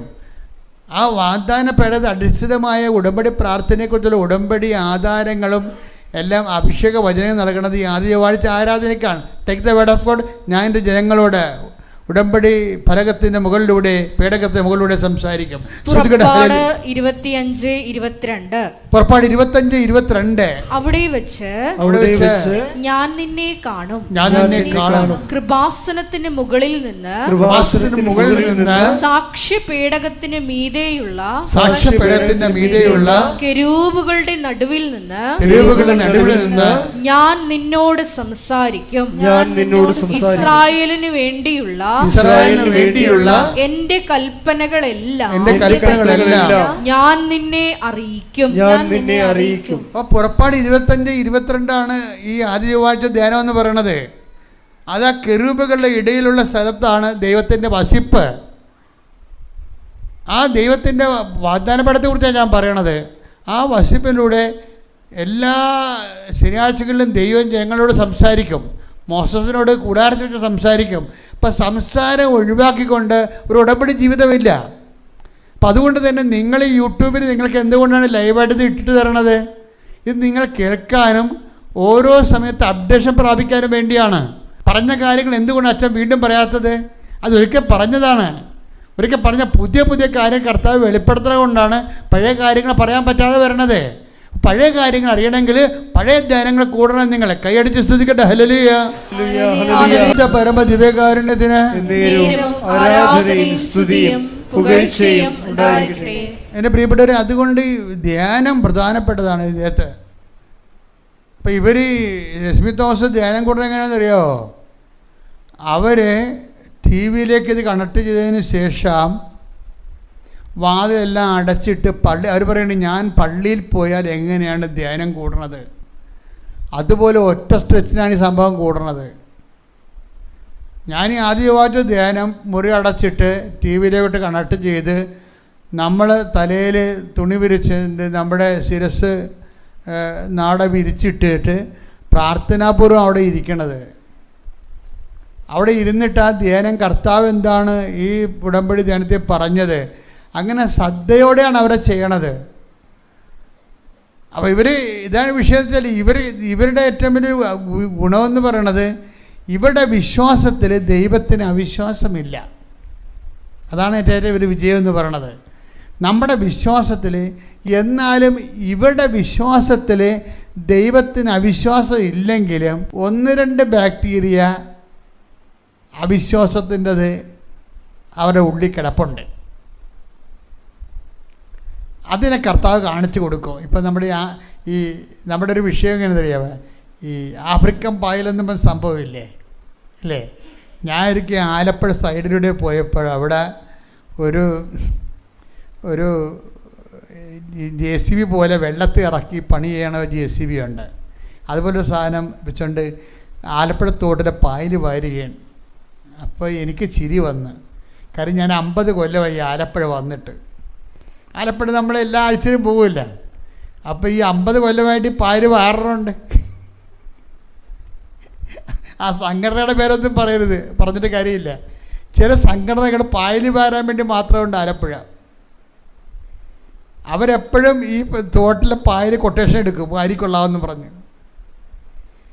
എന്നിട്ട് അവർ ഒരു ആണ്ടി 2 പ്രാവശ്യം വാരും.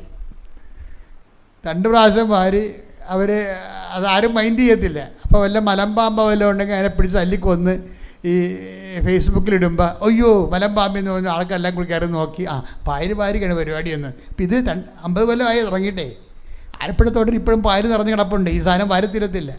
ലോക അവസാനം വരെ ആലപ്പുഴ തോട്ടിൽ പായൽ വാരും, പക്ഷെ തീരത്തില്ല. എന്താ കാര്യം? അതുകൊണ്ട് ജീവിച്ചു പോണ കുറേ ആൾക്കാരുണ്ട്. എന്താ കാര്യം? ഇവർ പായൽ വാരിയിട്ട് ഏതെങ്കിലും മൂലക്ക് ഒരു 5-8-10 പായലിട്ടേക്കും. അധികമൊന്നും ഇടത്തില്ല. ഒരു മറയത്തൊരു 10 പായൽ, അത്രേ ഉള്ളൂ. എല്ലാ ആൾക്കാരും നോക്കും മൊത്തം വാരിയിട്ടിരിക്കുകയാണ്. പക്ഷെ ഒരു മറയത്തെ പാലത്തിൻ്റെ അടിയിൽ ഒരു 10 പായലിട്ടേക്കും, ആരും കാണാതെ. ആ സാധനം അവിടെ കിടന്ന് 6 മാസത്തിൽ വളരുമെന്ന് ഇവർക്കറിയാം. പിന്നെയും വാരണ്ടി വരും, അത് മുനിസിപ്പാലിറ്റിയിൽ നിന്ന് തന്നെ കാശ് വാങ്ങിക്കുക, അങ്ങനെ ജീവിച്ചു പോകാം. 10 പായൽ. ഈ ജീവിത വിശുദ്ധി എന്ന് പറയുന്നത് ആഫ്രിക്കൻ പായൽ വാരണ പോലെ ഒരു ഏർപ്പാടാണ്. നമ്മൾ എങ്ങനെ കുമ്പസാരിച്ചാലും എങ്ങനെ വിശ്വസിച്ചാലും പ്രാർത്ഥിച്ചാലും അവിശ്വാസത്തിനൊരു 10 പായൽ അവിടെ കിടക്കും. അത് ദൈവത്തോട് തന്നെ പറയണം വെളിപ്പെടുത്തി തരാൻ.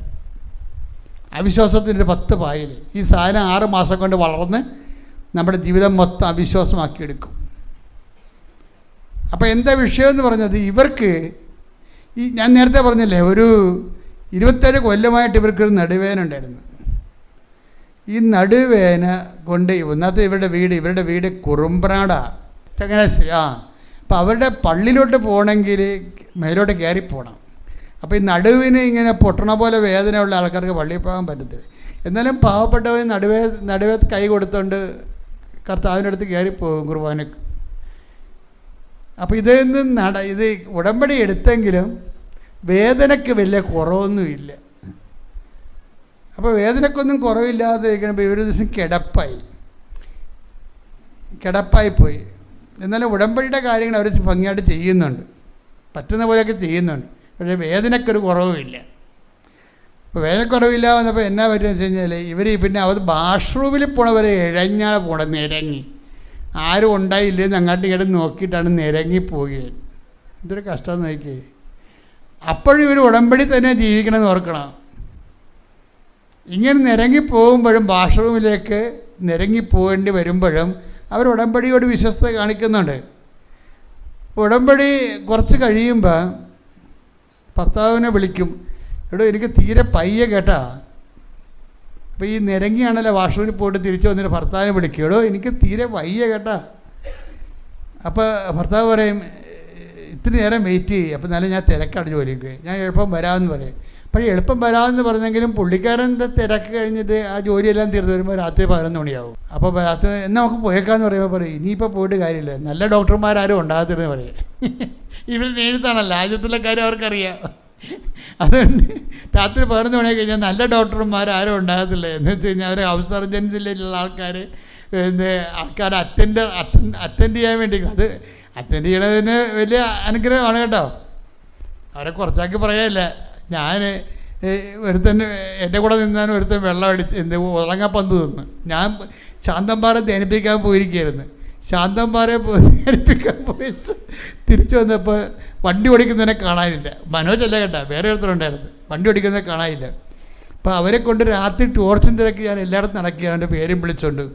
അപ്പോൾ എനിക്കൊരു ഡൗട്ട് ഉണ്ട്. പക്ഷേ എന്നാലും ഇവൻ്റെ വീട്ടിൽ ഞാൻ വേറെ കൈക്കാരനെ വിട്ടിട്ട് ആളെ വിട്ട് ഇപ്പോൾ വീട്ടിലുണ്ടോ ചേക്കാൻ, വീട്ടിലില്ല. തിരിച്ചപ്പോൾ അപ്പോൾ എൻ്റെ പേടി കൂടി, കാര്യം രാത്രിയായി വരികയാണ്, ഇവരെ കാണാനില്ല. തിരക്ക് വന്നപ്പോൾ പാരിഷ് ഹോൾ അടച്ചിട്ടിരിക്കുകയാണ്. പാരിഷ് ഹോളിൻ്റെ ഇടയ്ക്കൊരു വാല് തുറന്നിട്ട് ഞാൻ ടോർച്ചടിച്ച് നോക്കിയപ്പോൾ ഇവൻ കവന്ന് കിടപ്പുണ്ട് അവിടെ. ഞാനുടനെ ചവിട്ടിപ്പൊടിച്ച് അകത്ത് കയറി. ഞാനും വേറെ ഒരു ഫ്രണ്ട് ഉണ്ടായിരുന്നു, വളരെ വിശ്വസ്തനായിട്ടുള്ള. ഇപ്പോൾ അപകട മേഖലയായ കാരണം ഞാൻ ഒരാളെ കൂടി കൂട്ടിയിട്ട് ചവിട്ടിപ്പൊടി ഞങ്ങൾ അകത്ത് കയറിയപ്പോൾ ഇവൻ കവന്ന് കിടക്കുകയാണ്. കവന്ന് കിടപ്പോൾ എനിക്ക് മനസ്സിലാക്കി നോക്കിയപ്പോൾ ഈ തണ്ണിക്കപ്പന്ത് കഴിച്ച സാധനങ്ങളെല്ലാം അകത്ത് കിടപ്പുണ്ട്, അവിടെ കിടപ്പുണ്ട്. അപ്പോഴത്തേക്കും സംഭവം കഴിച്ചായിരുന്നു. അവിടെ ഞാൻ ഉടനെ പോക്കറ്റ് എല്ലാം പരിശോധിച്ചിട്ട് വല്ല ചരമക്കുറിപ്പോ വല്ല ഉണ്ടാകുന്ന നോക്കി. അപ്പോൾ കുറിപ്പ് കിട്ടി, അത് ഞാൻ എൻ്റെ കസ്റ്റഡിയിലാക്കി. കാര്യം ഇതിലേ വെച്ചാൽ കളി കളിക്കാൻ പോകണം ആൾക്കാർ, അതെനിക്കറിയാം, മനസ്സിലായി. ഇവർ എഴുതി വെച്ച സാധനം എൻ്റെ കയ്യിൽ കിട്ടി, അത് ഞാൻ വായിച്ചു നോക്കി. അല്ലെങ്കിൽ അത് ഞാൻ പ്രതിയാകുമല്ലോ അവസാനം. ഞാനിവിടെ ഇല്ലായിരുന്നു, അത് വേറെ വിഷയം. പക്ഷേ എന്നാലും സംഗതി രൂക്ഷമായ ഒരു അന്തരീക്ഷമാണ്. ഞങ്ങൾ ഇവനെ മെഡിക്കൽ കോളേജിൽ കൊണ്ടുപോകുന്നു. അപ്പോൾ ഈ അറ്റൻഡർ മാത്രമേ അവിടെ ഉള്ളൂ. അപ്പോൾ ഞാൻ ഡോക്ടറോട് പറഞ്ഞ്, ഡോക്ടറെ ഇതാണ് സംഭവം. അപ്പോൾ ഡോക്ടർ പറഞ്ഞു അഡ്മിറ്റ് ചെയ്യാമെന്ന് പറഞ്ഞ്. അപ്പോൾ അങ്ങനെ ഒരു വലിയ ആൾക്കാരെ വിളിച്ചു കൂട്ടി വലിയൊരു ഓസില്ലേ, നമ്മുടെ പെട്രോൾ പമ്പിൽ അടിക്കണ ഓസില്ലേ, അത്ര ഓസ് കൊണ്ടുവന്ന് എൻ്റെ വായി കുത്തി കയറ്റി. ഒരു ബോധമില്ലല്ല. എന്നിട്ട് മോട്ടർ വെച്ച് അടിച്ചിട്ട് വെള്ളമെല്ലാം കൂടി കയറ്റിയിട്ട് ഇവനെ കിട്ടുകൊണ്ട് അടുപ്പിച്ച് അതിനകത്ത് വയറ്റിലുണ്ടായിരുന്ന മൊത്തം സാധനം പുറത്തെടുത്ത്. അപ്പോൾ അതിൻ്റെ പൾസെല്ലാം പോയി. പിന്നെ ഞാൻ ഇപ്പോൾ ഡോക്ടർ പറഞ്ഞ് 72 മണിക്കൂറെന്ന് പറഞ്ഞു. ഇപ്പോൾ 72 മണിക്കൂറിന് ഞാൻ കൊന്തേഞ്ചേരി ഇരിക്കുക. 72 മണിക്കൂർ കഴിഞ്ഞ് അല്ലെങ്കിൽ അതിക്കുള്ളിൽ സർവ്വ് ചെയ്ത ആൾ ചത്തുപോകും. കാര്യം ബ്ലഡിലേക്ക് വിഷം നല്ല ശരിക്ക് കയറി. ഇപ്പോൾ കൊന്തയിലായാലും ഈ ആളെ പൊക്കിയെടുത്ത് ആളെ വീട്ടിൽ കൊണ്ടുവന്ന് അപ്പോൾ എന്താ പ്രശ്നം വെച്ച് കഴിഞ്ഞാൽ ഞാൻ തൽക്കാലം അതോടെ നിർത്തുന്നു. പക്ഷേ ഈ ആളെ അന്ന് ജപമാല കയ്യിലുണ്ടായത് കൊണ്ട് മാത്രമാണ് ഈ 72 മണിക്കൂറിൽ പൾസെല്ലാം പോയിരുന്ന ആളാണ്, സീറോ പൾസിൽ പോയ ആളാണ്. ആളെ പൊക്കിയെടുത്ത്, അത് നമ്മുടെ ഈ വിശ്വാസം എന്ന് പറയണതും അതുപോലെ ഇതുപോലെയുള്ള സമയങ്ങളിൽ ആണ് നമ്മുടെ വിശ്വാസം നമ്മളെ വിശ്വാസം അപ്ഗ്രേഡ് ചെയ്യാൻ വേണ്ടിയും പ്രാർത്ഥന പ്രയോഗിക്കാൻ വേണ്ടിയും ദൈവം തരുന്ന സമയമാണ്. അതൊന്നും പതറേണ്ട കാര്യമില്ല. നമ്മൾ ദൈവത്തിൻ്റെ കൂടെ ജീവിക്കുമ്പോൾ ഇങ്ങനെ എല്ലാം ഉൾക്കൊള്ളേണ്ടി വരും. എവരിത്തിങ്. ഒരു കാര്യമില്ല.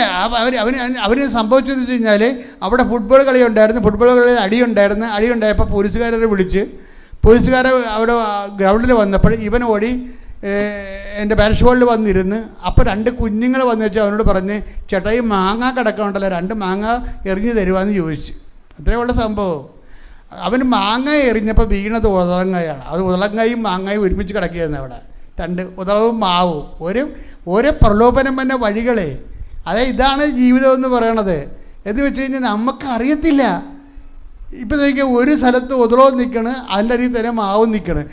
പൂത്തപ്പം മാങ്ങയും ഉതളങ്ങയും 2 ഒരുമിച്ച് വന്ന് മുകളിൽ കിടക്കണ്. പിള്ളേർ ചോദിച്ചത് മാങ്ങ. അത് പിശാചാണ് ആ കുഞ്ഞുങ്ങൾ, നമുക്കറിയത്തില്ല. എന്താ പ്രശ്നം വെച്ച് കഴിഞ്ഞാൽ ഇവന് എറിഞ്ഞ ഉടനെ മാങ്ങ വീണില്ല, ഉതളങ്ങ വീണ്. പിള്ളേരെ പോകുകയും ചെയ്ത് ഉതളങ്ങ ഇവനെടുത്ത് തിന്നുകയും ചെയ്തു. ഇവരെന്തുകൊണ്ട് ഉതളങ്ങ തിന്നെന്ന് ഇന്നും അറിയത്തില്ല. ഇവന് എന്തോ മനപ്രയാസങ്ങൾ ഉണ്ടായിരിക്കുന്ന സമയത്താണ് ഇതുപോലുള്ള സംഭവങ്ങൾ നടക്കുന്നത്. അപ്പോൾ എന്തെങ്കിലും ഒരു അപകടം സംഭവിക്കാൻ നമുക്ക് നല്ല പ്രൊട്ടക്ഷൻ വേണം. നല്ല പ്രൊട്ടക്ഷൻ ഇല്ലെങ്കിൽ കണ്ട് ഞാൻ ഈ പറഞ്ഞ കഥ കണ്ട, ഇത് കഥയല്ലല്ലോ, ഇത് ജീവിതത്തിൽ സംഭവിച്ച കാര്യമല്ലേ ഇത്. അപ്പം നമുക്ക് അതുകൊണ്ടാണ് എപ്പോഴും ഈശോ പറയും, നിങ്ങൾ ഇടവിടാതെ പ്രാർത്ഥിക്കുവേൻ എന്ന് ഈശോ അല്ലേ. അതായത് നിങ്ങൾ വല്ലപ്പോഴും കൂടി പ്രാർത്ഥിച്ചിട്ട് കാര്യമില്ല, ഇടതടവില്ലാതെ പ്രാർത്ഥിക്കുവേൻ. ഉടമ്പടിയിലായിരിക്കുമ്പോൾ ഉണ്ടാകുന്ന ഗുണം അതാണ്. അതായത് ഇടതടവില്ലാതെ പ്രാർത്ഥിക്കുമെന്ന് പറയുമ്പോൾ ഇതുപോലെ നമ്മുടെ കണ്ണി കൊള്ളാനുള്ളതെല്ലാം പിരികത്ത് കൊണ്ടുപോകും. ഈ ലോകത്ത് ഇങ്ങനെയുള്ള എല്ലാവിധ സംവിധാനങ്ങളും ഉണ്ട്. അത് പിശാചാകാം, അല്ലെങ്കിൽ അല്ലാത്ത വിഷയമാകാം. എനിവേ നമ്മൾ പെട്ടുപോകുന്ന സാഹചര്യം എപ്പോഴും ഉണ്ടാകും. അപ്പം അതുകൊണ്ട് അവിടെയെല്ലാം നമ്മൾക്ക് ദൈവം നമ്മളെ സഹായിക്കണമെങ്കിൽ ദൈവവുമായിട്ട് നമ്മൾക്ക് നല്ല ബന്ധമുണ്ടാകണം. അപ്പോഴേ ഇപ്പോൾ ഈ വിഷയം ഉണ്ടായപ്പോൾ നമുക്കൊരു ബന്ധമുണ്ടായിട്ട് കാര്യമില്ല. വിഷയത്തിന് മുമ്പേ തന്നെ നമുക്ക് ദൈവവുമായിട്ട് ബന്ധമുണ്ടെങ്കിൽ ഒരു വിഷയം ഉണ്ടാകുമ്പോൾ ദൈവം നമ്മളെ സംരക്ഷിക്കാനും പോകാനുള്ള വഴികൾ പറഞ്ഞു തരും. ഞാനവിടെ ചെല്ലുമ്പോൾ എൻ്റെ ഇടവകയെ പണ്ടുണ്ടായിരുന്ന എനിക്ക് ചോറ് കൊണ്ടുവന്ന് തരുന്ന വീട്ടിൽ, എനിക്ക് ഇടയ്ക്ക് ഭക്ഷണം കൊണ്ടു തരുന്ന വീട്ടിൽ കുഞ്ഞായിരുന്ന ഒരാളാണ് ഇപ്പോൾ ഡോക്ടറായിട്ട് അവിടെ ഇരുന്ന ആ സമയത്ത്. അവൻ ആ സമയത്ത് രാത്രി എനിക്ക് പരിചയമുള്ള ആളെ വെച്ചുകൊണ്ടല്ലേ ഞാൻ പറഞ്ഞ പോലെ എല്ലാ കാര്യങ്ങളും ചെയ്തത്. അത് നമുക്ക് ചെയ്യാൻ പറ്റത്തില്ല, അത് ദൈവത്തിനെ ചെയ്യാൻ പറ്റത്തുള്ളൂ. അതുകൊണ്ട് നമ്മൾ ദൈവവുമായിട്ടൊരു ബന്ധം നമുക്കുണ്ടെങ്കിൽ നമ്മുടെ സാഹചര്യം എത്ര പ്രതികൂലമാണെങ്കിലും നമ്മൾക്ക് വേണ്ടി ദൈവം അത് ക്രമീകരിച്ച് നമുക്ക് അവിടെ നിന്ന് രക്ഷപ്പെടാൻ പറ്റിയ മാർഗം വഴി കാണിച്ചു തരും. കൈയടിച്ച് കർത്താവിനെ. അപ്പം നമ്മുടെ സബ്ജക്റ്റ് എന്ന് പറയുന്നത് വിശ്വാസത്തിനുള്ളിലുള്ള അവിശ്വാസമാണ് സബ്ജക്റ്റ്. ഇപ്പം നമ്മൾ എത്ര വിശ്വാസിയാണെന്ന് പറഞ്ഞാലും അവിശ്വാസത്തിൻ്റെ 2-3 ബാക്ടീരിയ അവിടെ ഉണ്ടാവും. ഇത് കണ്ടെത്താൻ ദൈവം നമ്മളെ സഹായിക്കും. ശരിക്കും നിൻ്റെ കാര്യങ്ങൾ ദൈവത്തിന് വേണ്ട വിധം പ്രവർത്തിക്കാൻ പറ്റണില്ലെന്ന് കണ്ടാൽ എവിടെയാണ് ഈ അവിശ്വാസത്തിൻ്റെ ബാക്ടീരിയ കിടക്കണമെന്ന് നോക്കണം. രശ്മി തോമസ് എന്ന് പറയുന്ന ആൾ ഒരു കറക്റ്റ് ലേഡിയാണ്. അവർ ദൈവമായിട്ട് നല്ല റിലേഷൻസ് ഉള്ളതാണ്. പക്ഷേ അവിശ്വാസം അവർക്കും ഉണ്ട്. എന്താ അവരുടെ അവിശ്വാസം എന്ന് പറയണത്? അവർ നടുവിനെ ഇങ്ങനെ ഇത്രയും തലകുത്തി പൊട്ടിപ്പോണ വേദന 10 രൂപ കൊല്ലമായിട്ട് അനുഭവിച്ചെങ്കിലും ഉടമ്പടി എടുത്തിട്ട് ആരോടാ പറയണത്? നമുക്ക് ഉടമ്പടിയിൽ അവർ ഇഴഞ്ഞല്ലേ ബാത്റൂമിൽ പോണത്, തിരിച്ച് ഇഴഞ്ഞു വന്നിട്ടല്ലേ ഭർത്താവിനെ വിളിക്കണത്. ഭർത്താവിനെ വിളിക്കണത് എന്തിനാണ്? നമുക്ക് ആശുപത്രി പോകാമെന്നല്ലേ പറയണത്. അപ്പോഴും ഉടമ്പടി തൈലം അവിടെ ഇരിപ്പുണ്ടല്ലോ, അതാണ് വിഷയം. അപ്പോഴും ഉടമ്പടി തൈലം അവിടെ ഇരിപ്പുണ്ടല്ലോ, അതിനെക്കുറിച്ച് അവർക്ക് ചിന്തയില്ലല്ലോ. അതാണ് ഒരു അവിശ്വാസം എന്ന് പറയണത്. വിശ്വാസമുണ്ട്, പക്ഷെ അവിശ്വാസമുണ്ട്. നമുക്കറിയത്തില്ല. അവർ ഭർത്താവ് വന്ന് രാത്രി വന്ന് ഇപ്പം ഇനി പോയാൽ നല്ല ഡോക്ടർമാരാരും കിട്ടാത്തില്ല, രാത്രിയല്ല രാവിലെ പോകാമെന്ന് വിചാരിച്ചു. രാവിലെ പോകാമെന്ന് വിചാരിച്ചപ്പോഴാണ് അവർക്കൊരു ബോധം വന്നത്. എന്താണ്? എടാ എന്തുമാത്രം സാക്ഷ്യം ഞാൻ കേൾക്കണം ഉടമ്പടി തൈലത്തിൻ്റെ. അതെൻ്റെ വീട്ടിലുണ്ട്. കുഞ്ഞുങ്ങൾക്കാണെങ്കിൽ പണ്ടാര വിശ്വാസം ഉടമ്പടിയിൽ. കാര്യം അതുങ്ങൾക്ക് ഓരോ രോഗവും ജലദോഷവും പനിയൊക്കെ വരുമ്പോൾ അതുങ്ങൾ തന്നെ എടുത്ത് തേക്കുന്നത് ഉടമ്പടി തൈലമാണ്. അപ്പോൾ അതുങ്ങൾ സ്വന്തമായിട്ട് വന്ന് ഉടമ്പടി എടുത്തിരിക്കുകയാണ്. അവർക്ക് അതിലൂടെ കിട്ടിയ അനുഭവങ്ങൾ കാരണം വന്ന് ഉടമ്പടി എടുത്തിരിക്കുകയാണ്. അപ്പോൾ ഇത്രയും വലിയ ചുറ്റുവട്ടങ്ങളൊക്കെ ഉള്ള തനിക്ക് എന്തുകൊണ്ട് ഉടമ്പടി തൈലം തേക്കാൻ പാടില്ല എന്നാണ് ഇവർ ഈ നേഴ്സിംഗ് പ്രൊഫസർ ചിന്തിക്കുന്നത്. അവരോട് രാവിലെ എടുത്തിട്ട്, അപ്പോൾ അവർക്ക് ബോധം വന്നത്, അവർ ഉടനെ എടുത്തിട്ട് ഉടമ്പടി തൈലം എടുത്തിട്ട് വിശ്വാസപ്രമാണം തെല്ലി അവിടെ 27 കൊല്ലമായിട്ട് പൊട്ടിപ്പോണാൻ പോകുന്ന നടുവേൽ വിശ്വാസപ്രമാണം തെല്ലി തേച്ച് ആ സെക്കൻഡിന് അവിടെ വേദന പോയിട്ട് ഇന്നും വന്നിട്ടില്ല വേദന. അവിടെ സാക്ഷ്യം നിങ്ങൾ കേൾക്കണം. സാക്ഷി എന്താ വെച്ചാൽ വിശ്വാസത്തിൻ്റെ ഉള്ളിലെ അവിശ്വാസമാണ് നമ്മുടെ സബ്ജക്റ്റ്. വിശ്വാസത്തിൻ്റെ ഉള്ളിലെ അവിശ്വാസം എന്ന് വെച്ചാൽ നമുക്ക് വിശ്വാസമുണ്ട്, എന്നാലും നമ്മളറിയാത്ത അവിശ്വാസം എവിടെയോ കിടപ്പുണ്ട്. അത് നിങ്ങൾ ഇടയ്ക്ക് വെളിപ്പെടുത്തരാൻ വേണ്ടി ദൈവത്തോട് പ്രാർത്ഥിക്കണം. ഒന്ന് പ്രാർത്ഥിച്ച്, കർത്താവായ ദൈവമേ, എൻ്റെ വിശ്വാസത്തിൻ്റെ ഉള്ളിലെ പലപ്പോഴും അവിശ്വാസം കണ്ടെത്തുന്നുണ്ട്. പക്ഷേ എനിക്കത് മനസ്സിലാവണില്ല. എൻ്റെ അവിശ്വാസത്തിൻ്റെ ധാരകളെ തിരിച്ചറിയാൻ എന്നെ സഹായിക്കണമേ. അവിശ്വാസത്തിൽ കുറഞ്ഞ് വിശ്വാസത്തിൽ ഉയർന്ന് എന്നെ ഉടമ്പടിയുടെ പുത്തൻ സാക്ഷിയാക്കി മാറ്റണമേ. ശ്രുതികട്ടെ ഹല്ലേലൂയ. ഇങ്ങനെ അവസാനത്തെ അവിശ്വാസത്തിൻ്റെ രൂപികളെ നമ്മൾ തോൽപ്പിച്ചു കഴിഞ്ഞാൽ പിന്നെ പെട്ടെന്നായിരിക്കും നമ്മുടെ പുരോഗതി എന്ന് പറയണത്. ഇവർ ശരിക്കും പറയാൻ റിട്ടയർഡ് ഹാൻഡ്സാണ്. ഒമാനിൽ നിന്നോട് ജോലിയും കഴിഞ്ഞ് വന്നിരിക്കണവരാണ്. പക്ഷെ സ്വാഭാവികമായിട്ട് അവർ അമ്മയോട് ചോദിച്ചു, അമ്മേ അവർക്ക് ജോലി ഇപ്പോൾ നടുവിൻ്റെ വേദനയൊക്കെ മാറി എല്ലാം ഓക്കെ ആയി. അവർ ചോദിച്ചത് എനിക്ക് അടുത്തൊരു ജോലി വേണമെന്ന് പറഞ്ഞു. അടുത്തൊരു ജോലി. നമ്മൾ ദൈവത്തിന് നമ്മളെ വിശ്വസിക്കാൻ കഴിഞ്ഞാൽ പിന്നെ നമ്മൾക്ക് ചോദിക്കണത് എല്ലാം ദൈവം തരും. കാര്യം അത് നിങ്ങൾ എന്നിലും ഞാൻ നിങ്ങളിലും വസിക്കൂ. അപ്പോൾ നിങ്ങൾക്ക് ഇഷ്ടമുള്ളത് ചോദിക്കുക. എടുത്ത ആ വചനം എടുത്ത 15:7 ശ്രുതികട്ടെ ഹല്ലേലൂയ. യോഹന്നാൻ 15:7 നിങ്ങൾ എന്നിൽ വസിക്കുകയും പറഞ്ഞേ, നിങ്ങൾ എന്നിൽ വസിക്കുകയും എന്റെ വാക്കുകൾ നിങ്ങളിൽ നിലനിൽക്കുകയും ചെയ്യുന്നെങ്കിൽ ഇഷ്ടമുള്ളത് ചോദിച്ചു കൊള്ളുക നിങ്ങൾക്ക് ലഭിക്കും. അപ്പോൾ ഇവർ ഇഷ്ടമുള്ള ചോദിച്ചുകൊള്ളാനല്ലേ മെസ്സേജ്, അത് വാഗ്ദാനമാണേത്. ഇവരുടെ അവിശ്വാസത്തിൻ്റെ അവസാനത്തെ ബാക്ടീരിയയും കഴിഞ്ഞ് പോയി. അപ്പോൾ ഇവർ ഓക്കെ ആയി. പിന്നെ എന്താ ഇവർ ചോദിക്കണത്? ഇവർ 10 ഏറ്റവും അടുത്ത ഒരു സ്ഥലത്ത് ഇവർക്ക് ജോലി വേണം. അത് ചോദിച്ച് 2 ദിവസത്തിനുള്ളിൽ തന്നെ അവർ ഇങ്ങോട്ട് വിളിച്ച് ഒരു CV കൊടുക്കാൻ ഇങ്ങോട്ട് വിളിച്ച് അവർ അപ്പോയിൻ്റ് ആയി. പെട്ടെന്ന് ആ സംഭവം. പിന്നെ അവർ പറഞ്ഞത് എൻ്റെ വീട് പഴയതാണ്, എൻ്റെ വീട് പുതുക്കി തന്നെ. ആ പുതിയ വീടായി. അതെല്ലാം 6 മാസത്തിനുള്ളിൽ സംഭവിക്കാൻ. പിന്നെ അവർ പറഞ്ഞതിൻ്റെ കാര്യം, ഞാൻ 25 കൊല്ലമായിട്ട് വണ്ടി ഓടിച്ച്, പണ്ട് 25 കൊല്ലം മുമ്പ് ലൈസൻസ് എടുത്തതാണ്. പക്ഷേ എനിക്ക് വണ്ടി ഓടിക്കാൻ ഭയമാണ്. ലൈസൻസ് ഉണ്ട്, പക്ഷേ ഇപ്പോൾ അത് ക്യാൻസലായി പോയി കാണും. പക്ഷേ ലൈസൻസേ ഉള്ളു, വണ്ടി ഓടിക്കാൻ ഭയമാണ്. ഇപ്പോൾ അമ്മയോട് പറഞ്ഞ, അമ്മ എനിക്ക് എപ്പോഴും ഇങ്ങനെ എൻ്റെ ഭർത്താവാണ് കൊണ്ടുപോയി ഹോസ്പിറ്റലിലാക്കണത്, ജോലിക്ക് കൊണ്ടുപോകണത്, പിന്നെയും കൊണ്ടുവരികയാണ്. അപ്പോൾ അദ്ദേഹത്തിൻ്റെ സമയവും എൻ്റെ സമയം തമ്മിൽ ഒക്കണില്ല. അതുകൊണ്ട് എനിക്ക് സ്വന്തമായിട്ട് വണ്ടി ഓടിക്കണമെന്ന് പറഞ്ഞു. അപ്പോൾ വണ്ടി ഓടിക്കണമെന്ന് പറഞ്ഞപ്പോൾ നാട്ടിലെ അടുത്തൊരാൾ വന്നിട്ട് വണ്ടി പഠിപ്പിച്ച് ആ 2-3 ദിവസത്തിനുള്ളിൽ ഇവരുടെ ഭയമെല്ലാം മാറി. ഇപ്പോൾ അവർ കോട്ടയത്തുനിന്ന് സ്വന്തം വണ്ടിക്കാണ് അവരിവിടെ സാക്ഷ്യം പറയാൻ വന്നിരിക്കുന്നത്. ഒരാളിൻ്റെ ജീവിതം ഇങ്ങനെ മാറണം കണ്ട, എത്ര പെട്ടെന്നാണ് മാറണമെന്ന് നോക്കി. എന്തുകൊണ്ടാണ് ഇവർ ചോദിക്കുന്ന വിഷയങ്ങളെല്ലാം ദൈവം അതാ 15:7 പറയണത്. നിങ്ങൾ എന്നിൽ വസിക്കുകയും എൻ്റെ വചനം നിങ്ങൾ നിലനിൽക്കുകയും ചെയ്താൽ നിങ്ങൾക്ക് ഇഷ്ടമുള്ള ചോദിക്കാമെന്നാണ് പറയണത്. അതാണ് വിഷയം. അത് സത്യമാണത്. അതനുസരിച്ചിട്ടാണ് എന്തൊരു മാറ്റമാണ് നോക്കിയേ ഒരാളിൽ തന്നെ ഉണ്ടാകുന്ന. ഈ റിട്ടയർഡ് ഹാൻഡ്സ് ഒന്ന് ഓർക്കണം. ഇവർ പ്രവാസികളുടെ തിരിച്ചു വരവാണ്. തിരിച്ചു വന്ന പല പ്രവാസികൾ എന്ത് ചെയ്യണമെന്ന് അറിയാൻ വളരെ വിഷമിക്കുന്ന ഒരു കാലഘട്ടത്തിലാണ് ഇവരുടെ ഈ ഉണക്ക കമ്പ് പോലെ ഇരിക്കുന്ന ബദാം കായ്ച്ച് നിൽക്കുന്നത്. നമ്മുടെ ഉടമ്പടി പച്ചത്തിരി കത്തിക്കുമ്പോൾ നമ്മൾ ഓർക്കണം, ഒത്തിരി മനുഷ്യരുടെ കരിഞ്ഞ പ്രതീക്ഷകൾ പച്ച പിടിച്ച് ബദാം കായ്ച്ച് നിൽക്കുമെന്നാണ് ഉടമ്പടി ആദ്യം തന്നപ്പോൾ പറഞ്ഞതിൻ്റെ പേരിലാണ് ഈ പച്ചത്തിരി നിങ്ങൾ കത്തിക്കുന്നത് സന്ധ്യക്ക്. പ്രാർത്ഥിക്കുക, കർത്താവ് ദൈവമേ, ഇത് കേൾക്കുന്ന എല്ലാവരുടെയും കരിഞ്ഞുപോയ ജീവിതം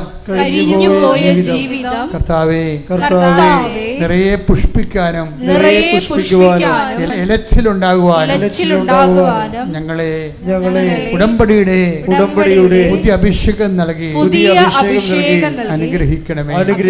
ശ്രദ്ധിക്കട്ടെ. ഹല്ലേലൂയ.